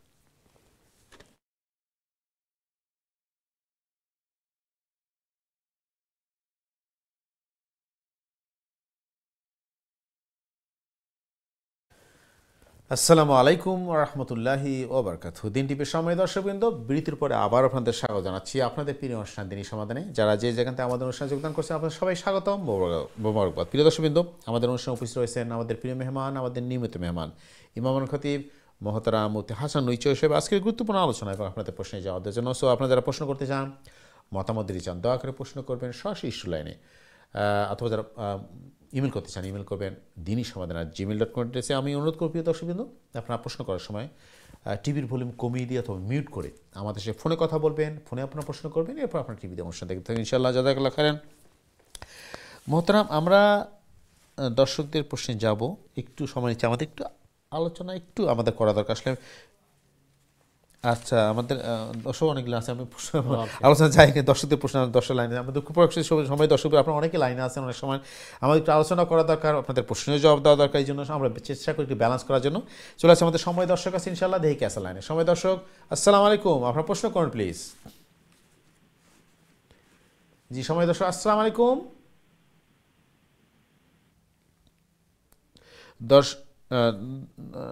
সময় দর্শক, আপনার যেটা আমরা বারবারই বলছিলাম যে আসলে আপনারা জানেন অনুষ্ঠানে আমরা সরাসরি সম্প্রচার করি। সো আপনারা যারা প্রশ্ন করতে চান, মতামত দিচ্ছেন, দয়া করে প্রশ্ন করবেন সরাসরি ইস্যু লাইনে 0235150783 দিচ্ছি তার নাম্বার, এবং যারা ইমেল করতে চাই ইমেল করবে সংক্ষিপ্ত আকারে dini-samadan@gmail.com অ্যাড্রেসে। চলে আসছে আমাদের পরবর্তী দর্শক আছে ইনশাআল্লাহ। সময় দর্শক, আসসালামু আলাইকুম, আপনার প্রশ্ন করুন প্লিজ। আলাইকুম সালাম রাহমাতুল্লাহ। আমি আবার আসছি, আমার একটা প্রশ্ন, যে কসর সম্বন্ধে আপনারা বলতেছেন। কসর মানে আমি যদি আমার ছেলের বাসায় যাই, উনি মিডল ইস্টে থাকেন, তো ওনাদের বাসায়, ছেলের বাসায় গেলে, মেয়ের বাসায় গেলে কি কসর পড়তে হবে কিনা? না মানে 1 সপ্তাহ থাকি আর 3 সপ্তাহ থাকি, কসর পড়তে হবে কিনা না, ওইটা বলে দিবেন। খুবই সুন্দর কথা বলছেন, গুরুত্বপূর্ণ জিনিস। কসর যদি ছেলে মেয়ের বাসায় যায় তাহলে 1 সপ্তাহ থেকে বা 3 সপ্তাহ থেকে কসর পড়তে হবে মহতারাম, খুবই গুরুত্বপূর্ণ জিনিস জানা দরকার। যে আসলে আপনি যখন আপনার ছেলে অথবা মেয়ের বাসায় যান, প্রথম কথা হচ্ছে মেয়ের বাসা তো অবশ্যই আপনার বাসা না, সেহেতু আপনি তো অবশ্যই এখানে কসর পড়বেন। আর ছেলের বাসায় যদি আপনি যান, তো এটাও কিন্তু আপনি তো বসবাস করছেন হয়তো ইংল্যান্ডে, আপনার ছেলে বসবাস করছে দুবাই অথবা মিডল ইস্টের, কোথাও আপনার কোথায় বোঝা যাচ্ছে। এই যে আপনি কিন্তু মেহমান হিসাবে গেছেন, সুতরাং আপনি কসর পড়বেন। তবে হ্যাঁ, এখানে প্রশ্ন হচ্ছে কেউ যদি মনে করে যে আমার ছেলে, আর ছেলে মনে করে যে আমার মা, আমার সম্পত্তি, আমার মায়ের সম্পত্তি, আমার বাপের সম্পত্তি, এই হিসাবে যদি আপনি যদি মানে পুরা নামাজ পড়েন তাহলে গুনাহ হবে না, এটা আপনার ইচ্ছা। তবে কসরও পড়তে পারবেন, আপনার কিন্তু সুযোগ আছে।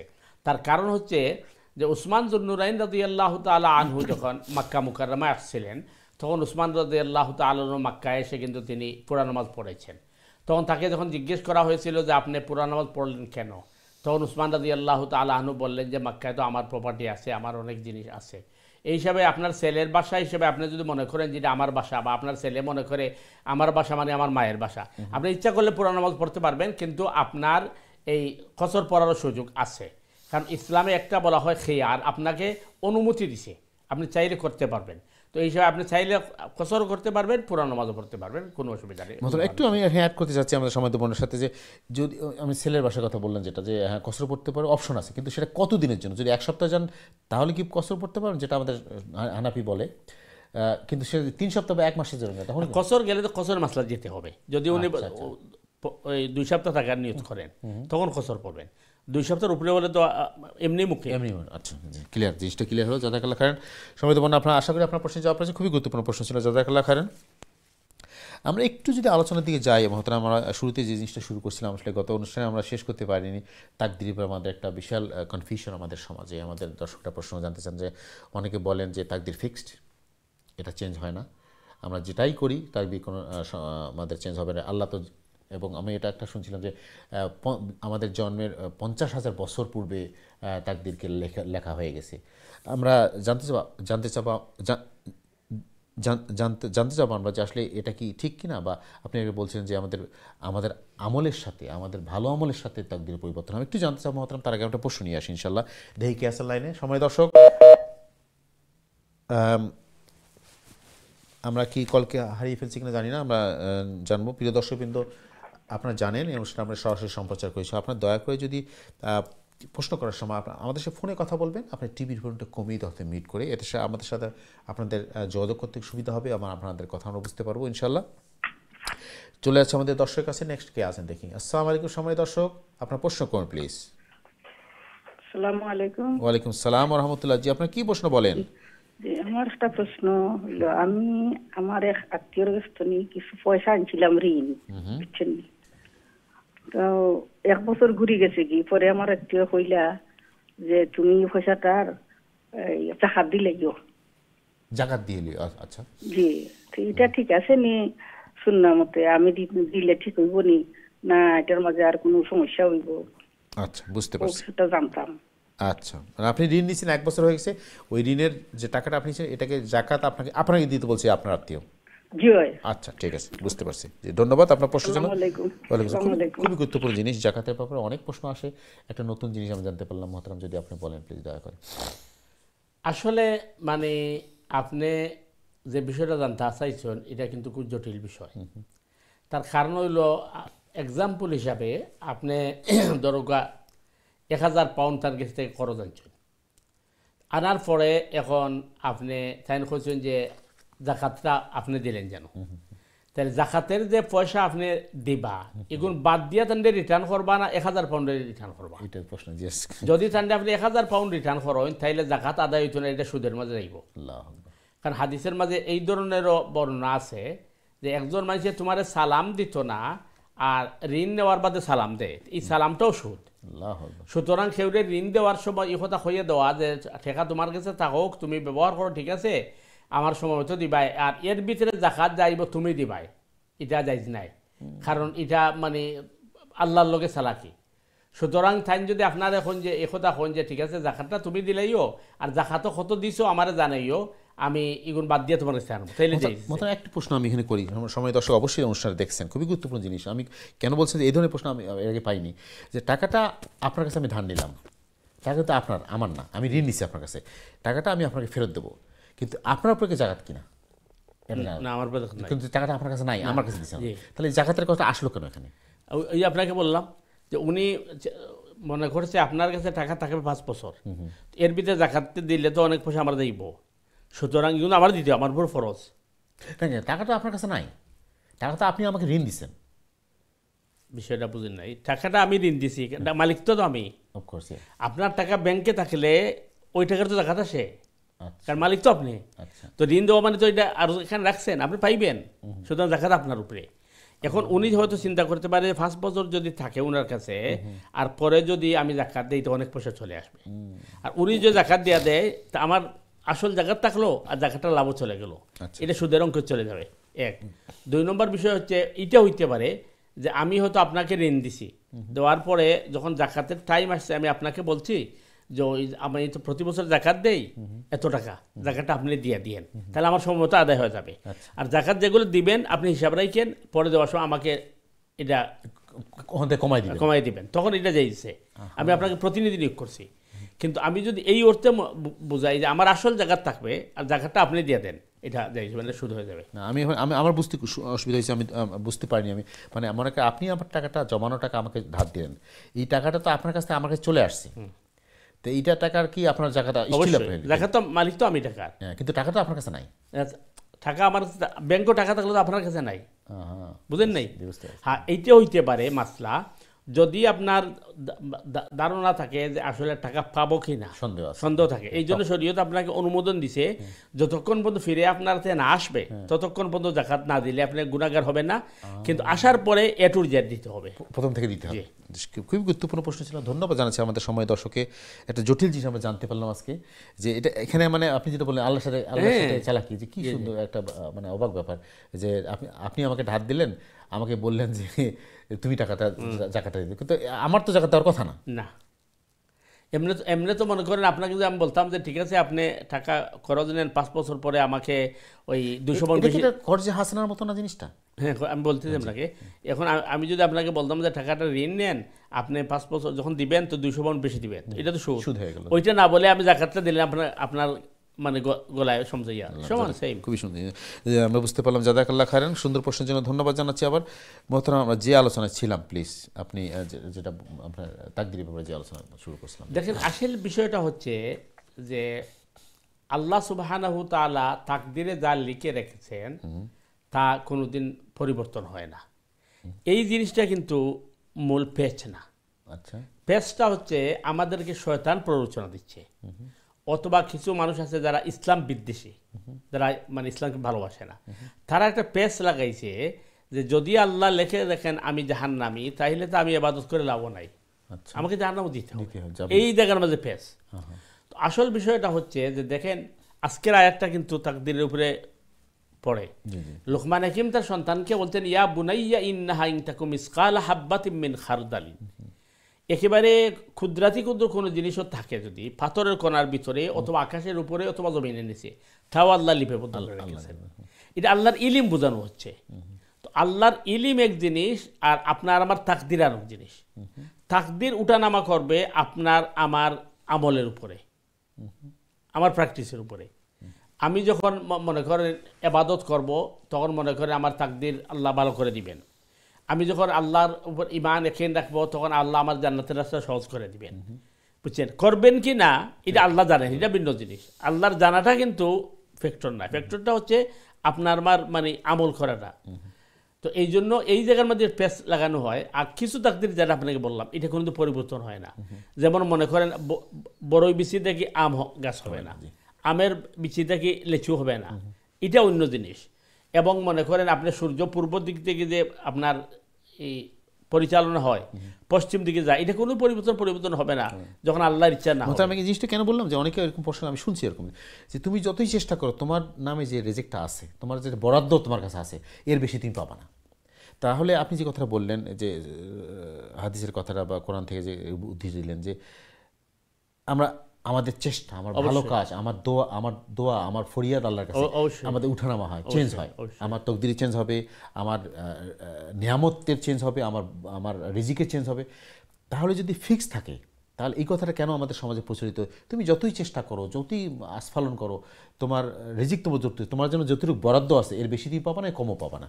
তাহলে এই যে কঠোর পরিশ্রম করলাম বা করলাম না, চেষ্টা করলাম বা করলাম না, দোয়া করলাম বা করলাম না, এটা কনফ্লিক্ট ফিল হচ্ছে। এটা কি? যেমন মনে করেন আপনি একটা রাউন্ড অ্যাবাউটে গেছেন, রাউন্ড অ্যাবাউটে 4টা এক্সিট আছে।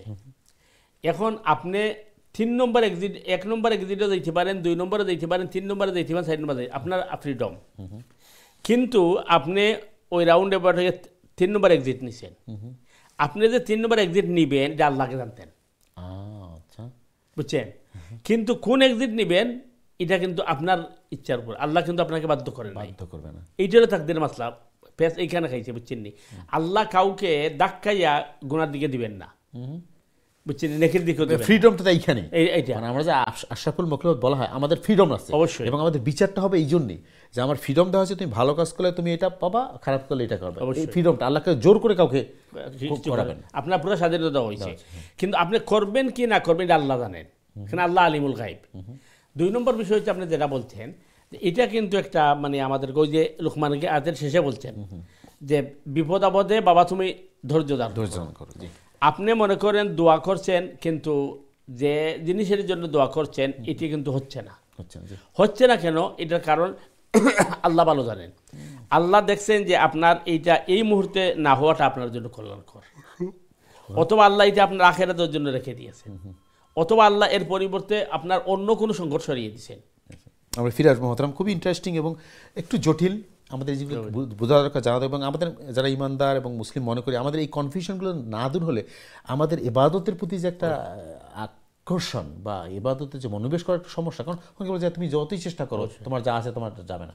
আমরা একটু চেষ্টা করবো আলোচনার জন্য। প্রিয় দর্শক আপনারা অংশগ্রহণ করবে, আপনাদের প্রশ্ন মতামত দেবে। তার আগে চলে যাচ্ছে আমাদের সময় দর্শক আছে, দেখি কে আছে লাইনে। সময় দর্শক, আসসালামু আলাইকুম, আপনার প্রশ্ন করুন প্লিজ। আপনারা ভালো আছেন? আলহামদুলিল্লাহ, আপনি কেমন আছেন মুরব্বী? আলহামদুলিল্লাহ। জি বলেন, কি খেদমত করতে পারি? আপনার প্রশ্ন বলেন। আমার একটা প্রশ্ন, দুইটা প্রশ্ন আমার। জি বলেন। সহসইদা কয়টা দিতাম আর কোন সময় দিতাম? আদা তাইয়াতু পড়িয়া দিতাম নি নমাজ যদি ভুল বশত হয়, না পুরা তাইয়াতু পড়িয়া গিয়া?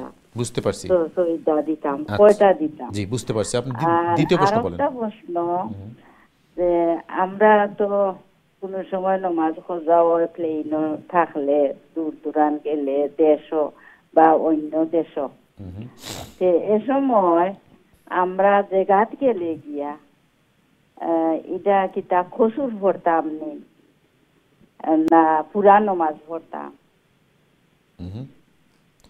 বুঝতে পারছি। জি আপনার প্রশ্ন ক্লিয়ার, একদম বুঝতে পারছি। ধন্যবাদ আপনাকে মুরব্বী মানুষ, কষ্ট করে ফোন করছেন, খুবই গুরুত্বপূর্ণ প্রশ্ন করছেন। দুইটাই খুবই গুরুত্বপূর্ণ প্রশ্ন, আমরা জানা দরকার আমাদের। আসলে সুসেজদার পর, যদিও আমরা সুসেজদার পর প্রায় প্রতি অনুষ্ঠানে আলোচনা করি, তবুও আপনার জন্য আমরা আজকে করবো, আপনি জিনিসটা ক্লিয়ার হবেন, খোঁজার ব্যাপারে আলোচনা করবেন ইনশাআল্লাহ। জাযাকাল্লাহ খাইরান। আপনাকে ধন্যবাদ আপনার প্রশ্ন করার জন্য। দয়া করে আপনার অনুষ্ঠান দেখতে থাকুন ইনশাআল্লাহ। জাযাকাল্লাহ খাইরান। জি মোহতারাম, সুসেজদার ব্যাপারে। যে ফয়লা হইল সজদা, যেটা এটা কয়টা সজদা দেন? আমরা মানে দুইটা সজদা দিমু, যেভাবে আমরা প্রত্যেক রাখাতো দুইটা সজদা দেই, ওলাখান দুইটা সজদা দিমু। আর 2 নম্বর হইল যে সজদা আপনি কোন সময় দিবা, অর্থাৎ আত্তাহিয়াতু পড়ার বাদে ডাইন দিকে সালাম ফিরাইয়া সজদা দিবা, না একেবারে নামাজের এন্ডে সজদা দিবা? দুইটা কিন্তু হাদিসের মাঝে আছে।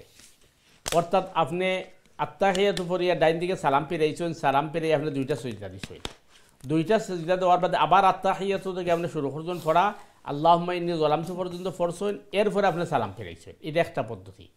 আর একটা পদ্ধতি হইল যে আপনি নামাজের মধ্যে ভুল হয়েছে, কিন্তু শেষ বৈঠকও বইয়া আপনি আবার বলে দিচ্ছেন, আর সালাম ফিরানোর আক্কানো আপনার মনে হয়েছে আমি আর তো সজদা আছিল, তখন আপনি লগে লগে দুইটা সজদা দিলেই বা এরপরে সালাম ফিরাই দিবা।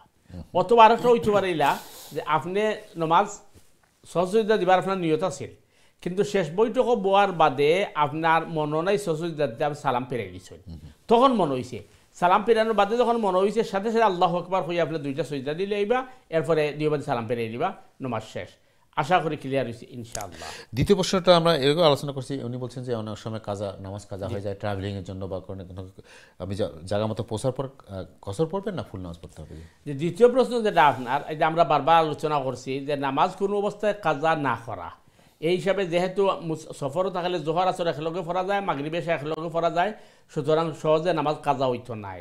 এরপরে আমরা যেহেতু মানুষ অনেক সময় নামাজ কাজা হইব, কাজা হইলে যদি আপনি মুসাফির অবস্থায় অর্থাৎ বাহিরে থাকা অবস্থায় নামাজ কাজা হয়, তাইলে আপনি ফিরে যাওয়ার বাদে মনে করুক আপনি জোহরের নামাজ কাজা হয়েছে, আপনি সফরে থাকতে, তাইলে আপনি গড় ইয়া 2 রাকাত পড়বা, 4 রাকাত না, কারণ আমরা 2 রাকাত কাজা হয়েছে, আপনার 2 রাকাত ফরজ আছে, পুরা নামাজ নাই। আশা করি ক্লিয়ার আছে ইনশাআল্লাহ। জাযাকাল্লাহ খাইরান। আশা করি আপনার প্রশ্নের জবাব পেয়েছেন মুরব্বী। ধন্যবাদ আপনাকে প্রশ্ন করার জন্য। চলে যাচ্ছে আমাদের পরবর্তী দর্শক আছে ইনশাআল্লাহ, দেখে ক্যাসেল লাইনে। সময় দর্শক, আসসালামু আলাইকুম, আপনার প্রশ্ন করুন প্লিজ।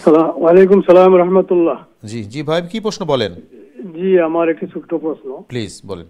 আমরা যে সাদা চুল দাড়ি কালো করি কলপ দিয়ে, সেটা কতটুকু জায়েজ বা না জায়েজ সে সম্পর্কে একটা বলবেন প্লিজ। খুবই গুরুত্বপূর্ণ জিনিস। জি মোহতারাম, ধন্যবাদ আপনাকে প্রশ্ন করার জন্য। সাদা চুল দাড়ি আমরা কালো করব কলপ দিয়ে নাকি মেহেন্দি দিয়ে করব, যে কোনটা জায়েজ কোনটা? যে আসল বিষয় হইল যে শরীয়তের মাসআলা হইল তাগাইয়ুর ফি খালকিল্লাহ জায়েজ নাই, অর্থাৎ আল্লাহর সৃষ্টিরে পরিবর্তন করা যায় নাই। এর কারণে কেউ যদি দাড়িরে শেভ করেন এটা সাফ হারাম। কারণ আপনি দেখবা যে আমরা শরীরে যত লোম আছে, এটা পুরুষেরও আছে মহিলারও আছে, কিন্তু দাড়ি এবং মুছ মহিলার মুখও গজায় না যদি কোনো রোগ না থাকে। সুতরাং কেউ যদি দাড়ি শেভ করে তাইলে এটা তাগাইয়ুর ফি খালকিল্লাহ, আল্লাহর সৃষ্টিরে পরিবর্তন করছে, এর লাগি না যায়। এখন প্রশ্ন হইল যে সাদা দাড়িরে কালার করা, কালার করার ব্যাপারে আল্লাহ রসুল সাল্লাল্লাহু আলাইহি ওয়াসাল্লামের হাদিসের মধ্যে ইনকারেজ করছেন। বুখারীর থেকে সব হাদিসও আছে এবং তিরমিজির হাদিসও আছে গাইয়িরুশ শাইবা, তোমরা যে এই বৃদ্ধর যে অবস্থা এটা তোমরা পরিবর্তন করো। আল্লাহ রসুল কইছেন সেনে, এবং তোমরা ইহুদ এবং মুশরিকিন হলের বিরোধিতা করো। কারণ ইহুদি হলে তারা সাদা বা চুল বা সাদা দাড়ি তারা কালার করে না, আর আমরা সমাজে দেখো সন্ন্যাসী হলে করে না। ইসলামের মধ্যে সন্ন্যাসীর কোনো জায়গা নাই, সুতরাং সাদা দাড়ি অথবা সাদা চুল কালার করা এটা শরীয়তে ইনকারেজ করছে। জাযাকাল্লাহ খাইরান, আপনার সুন্দর প্রশ্ন, আপনি ধন্যবাদ আপনাকে, আমরা জিনিসটা জানতে পারলাম। জাযাকাল্লাহ খাইরান। চলে যাচ্ছে আমাদের পরবর্তী দর্শক আছে, দেখি কি আছে লাইনে। সময় দর্শক, আসসালামু আলাইকুম, আপনার প্রশ্ন করুন প্লিজ। জি সময় দর্শক, দয়া করে আপনি টিভির ভলিউম কমিয়ে দিয়ে অথবা মিউট করে আমাদের সাথে ফোনে কথা বলবেন প্লিজ। জি সময় দর্শক, আসসালামু আলাইকুম। আসসালামু আলাইকুম। ওয়ালাইকুম আসসালাম রাহমাতুল্লাহ। জি কি প্রশ্ন বলেন? আমার প্রশ্ন হইলো, আমরা তো জানি ফজরের নামাজের পরে কোনো নফল নামাজ নাই, সূর্য ওঠার আগ পর্যন্ত। আসরের নামাজের পরে নফল নামাজ নাই। ওয়াক্ত থামানির পরে ওযু কইরা ওযুর তাহিয়াতুল ওযুর নামাজ পড়া যাইবে নামাজের আগে। আসরের নামাজ থামাইলে, ফজর থামাই গেলে। আচ্ছা আচ্ছা, ফজর ওয়াক্তে হামার বাদে ফজর ঢুকি গেলে এরপরে ওযু করলাম, তাহিয়াতুল ওযুর নামাজ পড়তাম পারবো না। আসরের ওয়াক্ত থামাই গেলে ওযু করার পরে দুই রাত নামাজ পড়ে আসর পড়তাম পারবো না। আচ্ছা ওকে, খুবই সুন্দর প্রশ্ন করেছেন। ওয়ালাইকুম আসসালাম। গুরুত্বপূর্ণ প্রশ্ন। আমরা এই যে সুন্নতগুলো কি বলে এটাকে বিশেষ সুন্নত, যেটা আপনার বহুবার আলোচনা করছি, মহতরম বলছেন যে বিশেষ বিশেষ সুন্নতগুলোর বিশেষ মাহাত্ম্য আছে এবং এর ফজিলত অনেক বেশি। যদিও আমাদের সমাজে আমাদের কমিটি এই ব্যাপারে আমরা কিছুটা মানে একটু জান যে আপনার যেটা আপনি কইছেন যে আসল ফজরের পরে এবং আসরের পরে নর্মাল নামাজ পড়া হাদিসের পরিবেশে মাকরু, ফজরের পরে এবং আসরের পরে। কিন্তু আপনি ওয়াক্ত থামানির বাদে ওযু করার বাদে তাহিয়াতুল ওযু পড়া যাইব না। এটা তো আপনি নামাজের আগে পড়া নাই প্রশ্নের সাথে আমরা। সুতরাং আসরের সময়ও আপনি ওযু করার বাদে তাহিয়াতুল ওযুর নামাজ পড়তে পারবা, ফজরের সময়ও আপনি পারবা। তার কারণ হলো তাহিয়াতুল ওযুর ওয়াক্ত হইল যখন ওযু করমু তখনই তাহিয়াতুল ওযুর পড়া এই হিসেবে পড়তে পারবা, এবং তাহিয়াতুল ওযুর ফজিলত অনেক বেশি। একটু আমি অ্যাড করি, সময় দর্শক অবশ্যই দেখছেন তাহিয়াতুল ওযুর সাথে ওয়াক্তের কোনো সম্পর্ক নাই না, এটা আমরা বহুবার বলছি। তাহিয়াতুল ওযুর ওয়াক্তই হচ্ছে ওযু যখন করা হবে। তাহিয়াতুল ওযুর সময়টা হলো যখন আপনি ওযু করবেন তারপরেই নামাজটা পড়তে, এইটাই হলো ওর মাহাত্ম্য। যে এবং এই দুই রাকাত সুন্নত বা নফল যেটাই বলি, এর নামাজটা হলো ওযুর সাথে সম্পর্ক। আমি যখনই উযু করবো তখন নামাজটা পড়তে হবে, এবং এটা খুবই ফজিলতপূর্ণ একটা সুন্নাহ বা নফল যেটা আপনি বললেন। জাযাকাল্লাহ খাইরান। কিন্তু আমাদের সময় দর্শক প্রশ্ন করছেন যে ফজরের ফরজ সালার পরের নফল পড়া যাবে না, আসরের পড়া যাবে না। এই জন্য আমি কনফিউজ হয়ে গেছি আসলে ওনার প্রশ্ন, যাক আমরা ক্লিয়ার করতে পারছি আশা করি। সময় দর্শক আপনাকে ধন্যবাদ আপনার প্রশ্ন করার জন্য। আমরা খুবই একদম শেষ পর্যায়ে চলে আসছি মহতারাম, আমাদের একটু যদি আপনি আমাদের যে আলোচনা শুরু করছিলাম যে তাকদীরের ব্যাপার দিয়ে। আচ্ছা, আমার মনে হয় একটু প্রশ্ন নিতে হয়, যদিও সময় খুব কম, আমরা চেষ্টা করবো আমাদের সময় দর্শকগুলো প্রশ্ন নেওয়ার জন্য। চলে আসছে আমাদের পরবর্তী দর্শক আছে ইনশাল্লাহ। সময় দর্শক, আসসালামু আলাইকুম, আপনার প্রশ্ন করুন প্লিজ। জি ওয়ালাইকুম সালাম রহমতুল্লাহ। জি জনাব, আমি দুঃখিত আবার ফোন করলাম। আমি একটা ফোন করেছিলাম চুল সাদা চুল দাড়ি কালার করার জন্য। হুজুর বলছেন যে এটা এনকারেজ করা যায় কালার করার জন্য। কি দিয়ে কালার করা হবে? কালো কালার বা মেহেন্দি দিয়ে বা কি দিয়ে কালার করতে হবে? এই জিনিসটা একটু ক্লিয়ার করুন। এটা যে আমি অবশ্য হুজুরকে বলছিলাম, এই জিনিসটা খুবই সুন্দর জিনিস যে আমরা কালার করার সুন্নাতে এনকারেজ করা হয়েছে। সেটা কালারটা কীভাবে করব, কারণ অনেক মানুষ তো বিভিন্নভাবে কালার করে। শরীয়তা কি বলে, আমাদের সুন্নাহ কি বলে? জি ভাই, সহিহ বুখারীর হাদিসের মধ্যে যেটা আইছে যে তোমরা চুল এবং দাড়িরে তোমরা কালার করো, এটা বুখারীর বর্ণনা। এবং ইহুদি এবং মুশরিকিনের তোমরা বিরোধিতা করো। সহিহ মুসলিমত দুইটা হাদিস আইছে, একটা হাদিস হইল বুখারীর হাদিসের মতো তোমরা দাড়ি চুলটা কালার করো আর ইহুদ মুশরিকিনের বিরোধিতা করো। আরেকটা হাদিস ইমাম মুসলিমে আনছেন যে তোমরা দাড়ি চুলটা কালার করো তবে কালো কালার নয়।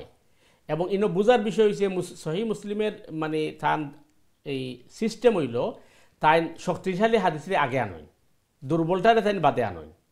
নাম্বার 2 হইল যে তিরমিজির মাঝে হয়েছে গাইয়িরুশ শাইবা, তোমরার এই বিদ্যাপণ্ডে দূরই সরাও এবং তোমরা এই ইহুদ মুশরিকিনের বিরোধিতা করো। এখন উলামায়ে কেরামের বক্তব্য হইল দুইজনের। একদল উলামায়ে কইছেন যে এই খালো খালার যেটা এটা মাকরু, সেনে এই তারার কথা হইল যে এটা মানে ওই মানুষের যে কেউ যায় সাদা জানিসে আপনি লুকাই দিলা, কিন্তু এই বক্তব্য অথেন্টিক নাই। কারণ হইল যে কালারই দিবা আপনি তো আসল কালার থাকলা না। আর 2 নম্বর হইল আরেকদল উলামার বক্তব্য হইল না, কালো কালার দেওয়ার মাঝে কোনো অসুবিধা নাই। তারার দলিল হইল যে আল্লাহ রসুল সাল্লাল্লাহু আলাইহি ওয়াসাল্লাম কইছেন তোমরা দাড়ির কালার করো এবং তোমরা বিদ্যা পণ্ডে তোমরা দূরই রাখো। এবং তারা আরও বড় দলিল হইল যে 100 জন সাহাবিয়ে দাড়ির মধ্যে চুলের মধ্যে কালা কালার দিছেন, এর মাঝে ইমাম হাসান এবং ইমাম হুসাইনও আসলা। 2 নম্বর হইল যে বর্তমান যুগেও আপনি দেখবা যেমন কাবার ইমাম আব্দুর রহমান সুদাই সহ বেশ উল্লেখযোগ্য আলিম হল দাড়ির মধ্যে কালা কালার দেন। সুতরাং মানে একদলে হয়েছেন মাকরু, এর উপরে হয়েছেন, এর উপরে হয়ে থাকলে থাকুন যদি এটার কোনো ভ্যালু নাই, তবে মাকরু হয়েছেন একদলে। কিন্তু যেহেতু মাকরু নাই, কারণ যারা হইন আমরা সমাজও হয়নি কথা যে আপনি একজন মানুষ বুড়ো হওয়ার বাদে সাদা হয়, আপনি এটা খালা কেনে করতা, তা আল্লাহ রসুলে কালার করবার এখানে হইলা। কারণ কালার করার মানেও তো আসল রং সরাই দেওয়া 1 নাম্বার। 2 হইল রসুলে হইছেন ইহুদি এবং মুশরিকের বিরোধিতা করো। আমরা এই দেশও দেখছি যে এই দেশের যারা আছে তারা কিন্তু দাড়ির মধ্যে বা চুলের মধ্যে এই খালা কালার করে না, ইয়াং হলে বিভিন্ন ধরনের কালার করে। তো বিভিন্ন ধরনের কালার করে, এখন দাড়ির মাঝে কেউ লাল কালার দেন, গ্রিন কালার দেন, হলুদ কালার দেন, তাইলে তো আর ইহুদ মুশরিকের বিরোধিতা হন না। 2 নম্বর বিষয় হচ্ছে ইহুদি হলে তারা কোনো সময় কি করে না, কোনো কালারই দেয় না, একইভাবে সন্ন্যাসী হলে দেয় না। আল্লাহ রসুল সাল্লাল্লাহু আলাইহি ওয়াসাল্লামের হুজুর কালার করার লাগি এখন আপনি যে কোনো কালার আপনি করতে পারবেন যেটা আপনার ইচ্ছা। আল্লাহু আ'লাম। সুন্দর প্রশ্ন করছেন মোহতারাম। আসলে একটু বিস্তারিত আলোচনা দরকার, আমাদের সময় খুব নেই, কিন্তু অনেক আমি শুনছি, এটা আমি জানি না, শুনছি যেরকম এরকম হাদিস কিনা আমাদের সমাজে প্রচলিত কথা, সেটা হলো যে কালো কালার করা ঠিক না, মেহেন্দি করা ঠিক, এটা কতটুকু? এটা আমরাও শুনছি, কিন্তু এটা এই হাদিসগুলোর মানে অথেন্টিসিটির প্রশ্ন আছে। তার কারণ বললাম 100 সাহাবী তারা কালো কালার দিচ্ছেন, এবং এটা মানে এই একজন বিখ্যাত ইমাম শওকানি তার নাইলুল আওতারে এর সমস্ত এই সাহাবীদের লিস্ট আনছেন। 1 নাম্বার 2 হচ্ছে আমাদের দেওবন্দের সবচেয়ে বিখ্যাত মুফতি শফি রহমতুল্লাহ আলাইহি, তার জাওয়াহিরুল ফিকাহ তিনি লিখছেন ইমাম হাসান এবং হুসাইন রাদিয়াল্লাহু তাআলা আনহু শেষ বয়সও কালো কালার দিছেন। তাইলে হাদিস যদি হয় তাহলে সাহাবীর আমল এর বিরুদ্ধে যেতে পারে না। আর ইমাম শওকানি 100 জন সাহাবীর লিস্ট নিয়ে আনছেন যে যারা দাড়ির মধ্যে কালো কালার দিচ্ছেন। কিন্তু আমাদের দেশে অনেক সময় মানে এই কতগুলারে অতিরঞ্জিত করে দেওয়া হয়, আর কিছু দুর্বল হাদিসগুলার সামনে নিয়ে আসা হয়। কারণ বললাম ইমাম বুখারী ওই হাদিসগুলো আনেন নাই, কেন আনেন নাই? ওইগুলোর মধ্যে কি আছে, কথা আছে, এই জন্য ইমাম বুখারী আনেন নাই। তো এটা 2 নম্বর হচ্ছে তখনকার সময়ে বা আজ থেকে ধরেন 100 বছর আগে আমাদের দেশে ডিজিটাল কালার তো ছিল না, তখন মেহেন্দিটাই কালার ছিল। আবার তিরমিজির হাদিসের মধ্যে এইটাও আছে, মেহেন্দির মধ্যে আরেকটা পাউডার মিক্স করতে আল্লাহ রাসূল বলছেন, আরবের একটা গাছ, ওইটা কিন্তু ওই কালোটাকে কি করে মেহেন্দি দিয়ে লাল করে দেয়, ওইটা একটু মানে একটু কালো ব্রাউন কালার ধরে। তাহলে আল্লাহ রসুল সাল্লাল্লাহু আলাইহি ওয়াসাল্লাম দেখা যায় ইনকারেজ করছেন ওইটা করতে আর কি। সুতরাং মানে যে কোনো কালার করতে পারে, কোনো অসুবিধা নেই। আল্লাহু আ'লাম। খুব গুরুত্বপূর্ণ জিনিস আমরা জানলাম। সময় দর্শক আপনার ধন্যবাদ আপনার প্রশ্নের ওসিলায়। মোহতারাম, আমাদের সময় একদম কম, কয়েক মিনিট সময় আছে, আমরা একটু যদি টাচ করতে পারি আজকের মতো তাকদীরের ব্যাপারে সময়। জি, এখন বিষয় হচ্ছে আপনি ওই আরেকটি কথা যেটি আনছেন এটা খুবই গুরুত্বপূর্ণ। অনেকে বলেন যে আপনার রিজিক যেটা কি করা হচ্ছে, আপনার যেটা বরাদ্দ আছে নির্ধারণ করা হয়েছে, এটা বেশি পাবেন না, কমও পাবেন না, কমও পাবেন। হ্যাঁ, অতএব তুমি যতই চেষ্টা করো, যতই হাসপাতাল করো, যতই কষ্ট করো, যতই হাহুতাশ করো, কোনো লাভ নাই। এই যে কথাটা আমাদের সমাজে বহুত প্রচলিত কথা, কিন্তু মাত্র ওই কথাটা কিন্তু ঠিক আছে। মনে করেন ওই একজন মানুষ সে বাঁচবে 70 থেকে 75 বছর, তার 70 থেকে 75 বছরের ভিতরেই তার কিন্তু সব রিজিক তার কাছে আসবে। কিন্তু মানুষ চায় কোনটা জানেননি, এখনই আমি যাতে ধনী হয়ে যাই, কিন্তু এখন যত চেষ্টা করুক তার কাছে আসবে না। কারণ তার ওই 70 বছরের হায়াতের মধ্যে বরাদ্দ করা হয়েছে এই পরিমাণ রিজিক। সুতরাং সে তো চাচ্ছে যে আমি এই অমুক যেভাবে বিশাল ধনী হয়েছে আমি এভাবে ধনী হয়ে যাই। দৌড়াদৌড়ি করছে, সুতরাং তার এই দৌড়াদৌড়ি তাকে কাজ দিবে না, তার রিজিকটা তার কাছে আসবে। ঠিক একইভাবে হায়াতটা তার জন্য নির্ধারণ করে দেওয়া হয়েছে, বুঝছেন। এবং এখন যদি সে মনে করেন ওই ধরেন আপনার কি ওই মাইকেল জ্যাকসনের মতো যে সব কিছু পরীক্ষা নিরীক্ষা করে বেশি দিন বাঁচার জন্য, শুধু বাঁচতে পারবেন না, যেটা আল্লাহর ফয়সালা সেটি হবে।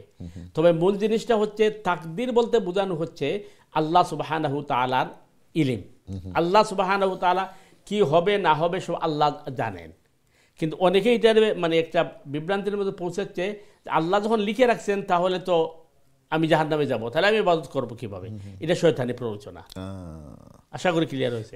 খুব গুরুত্বপূর্ণ জিনিস একটা আলোচনা ছিল, ধন্যবাদ আপনাকে জানাচ্ছি মোহতারাম, আপনাকে গুরুত্বপূর্ণ জিনিস আলোচনা করার জন্য। আমরা আসলে এই জিনিস একটু জটিল, বোঝা জটিল, এবং সমস্যা হলো কি আমাদের সমাজে অনেক কথা প্রচলিত এবং আমরাও কনফিউজড হয়ে যাই, এবং স্পেশালি আমাদের যাদের ইসলাম সম্বন্ধে ধারণা কম, সাধারণ শিক্ষায় শিক্ষিত আমরা খুব সহজেই মানে মিসগাইডেড হয়ে যাই। আমরা চেষ্টা করবো ইনশাআল্লাহ প্রিয় দর্শকবৃন্দ, যেটা মোহতারাম বলে আমাদের একটু পড়াশোনা করা দরকার, এবং আপনারা যারা নিয়মিত অনুষ্ঠান দেখেন আপনারা প্রশ্ন করবেন, মতামত দিতে, যাতে আমরা সবাই উপকৃত হই। আজকে আমরা একদম অনুষ্ঠান শেষ পরে চলে আসছি প্রিয় দর্শকবৃন্দ, আমরা দুঃখিত আজকে আর প্রশ্ন নিতে পারবো না। আমরা আগামীকালকে আপনাদের দাওয়াত দেবো, আপনারা সবাই অনুষ্ঠানে যোগদান করবেন, প্রশ্ন করবেন, মতামত দেবেন, আত্মীয় স্বজন বন্ধু বান্ধব সবাই দাওয়াত দেবেন, যাতে আমরা এই অনুষ্ঠান থেকে শিখতে পারি, জানতে পারি, আমরা নিজে উপকৃত হই ইনশাআল্লাহ। যাওয়ারে আমাদের সম্মানিত মেহমানকে আমরা আবার শুকরিয়া আদায় করছি। আল্লাহ আপনার হায়াতে তৈবা দান করুক, যাতে আমাদেরকে আমিন আমিন আল্লাহ, এবং আমাদের প্রিয় দর্শকবৃন্দ আমরা আপনাদের জন্য দোয়া করি, আপনারা আমাদের জন্য দোয়া করবেন, যাতে আমরা এই অনুষ্ঠানটাকে সুন্দর করে আমাদের সবার জন্য উপকারে আনতে পারি। আল্লাহ আমাদের সবাই তৌফিক দান করুক। আমরা বিদায় নেব প্রিয় দর্শকবৃন্দ, বিদায় আমি যেটা বারবার বলি, আল্লাহ আমাদের সবাই সুস্থ রাখুন, সহি সালামত রাখুন, দিনের পথে রাখুন, এই প্রত্যাশায় আসসালামু আলাইকুম রহমতুল্লাহি ওয়া বারাকাতুহু।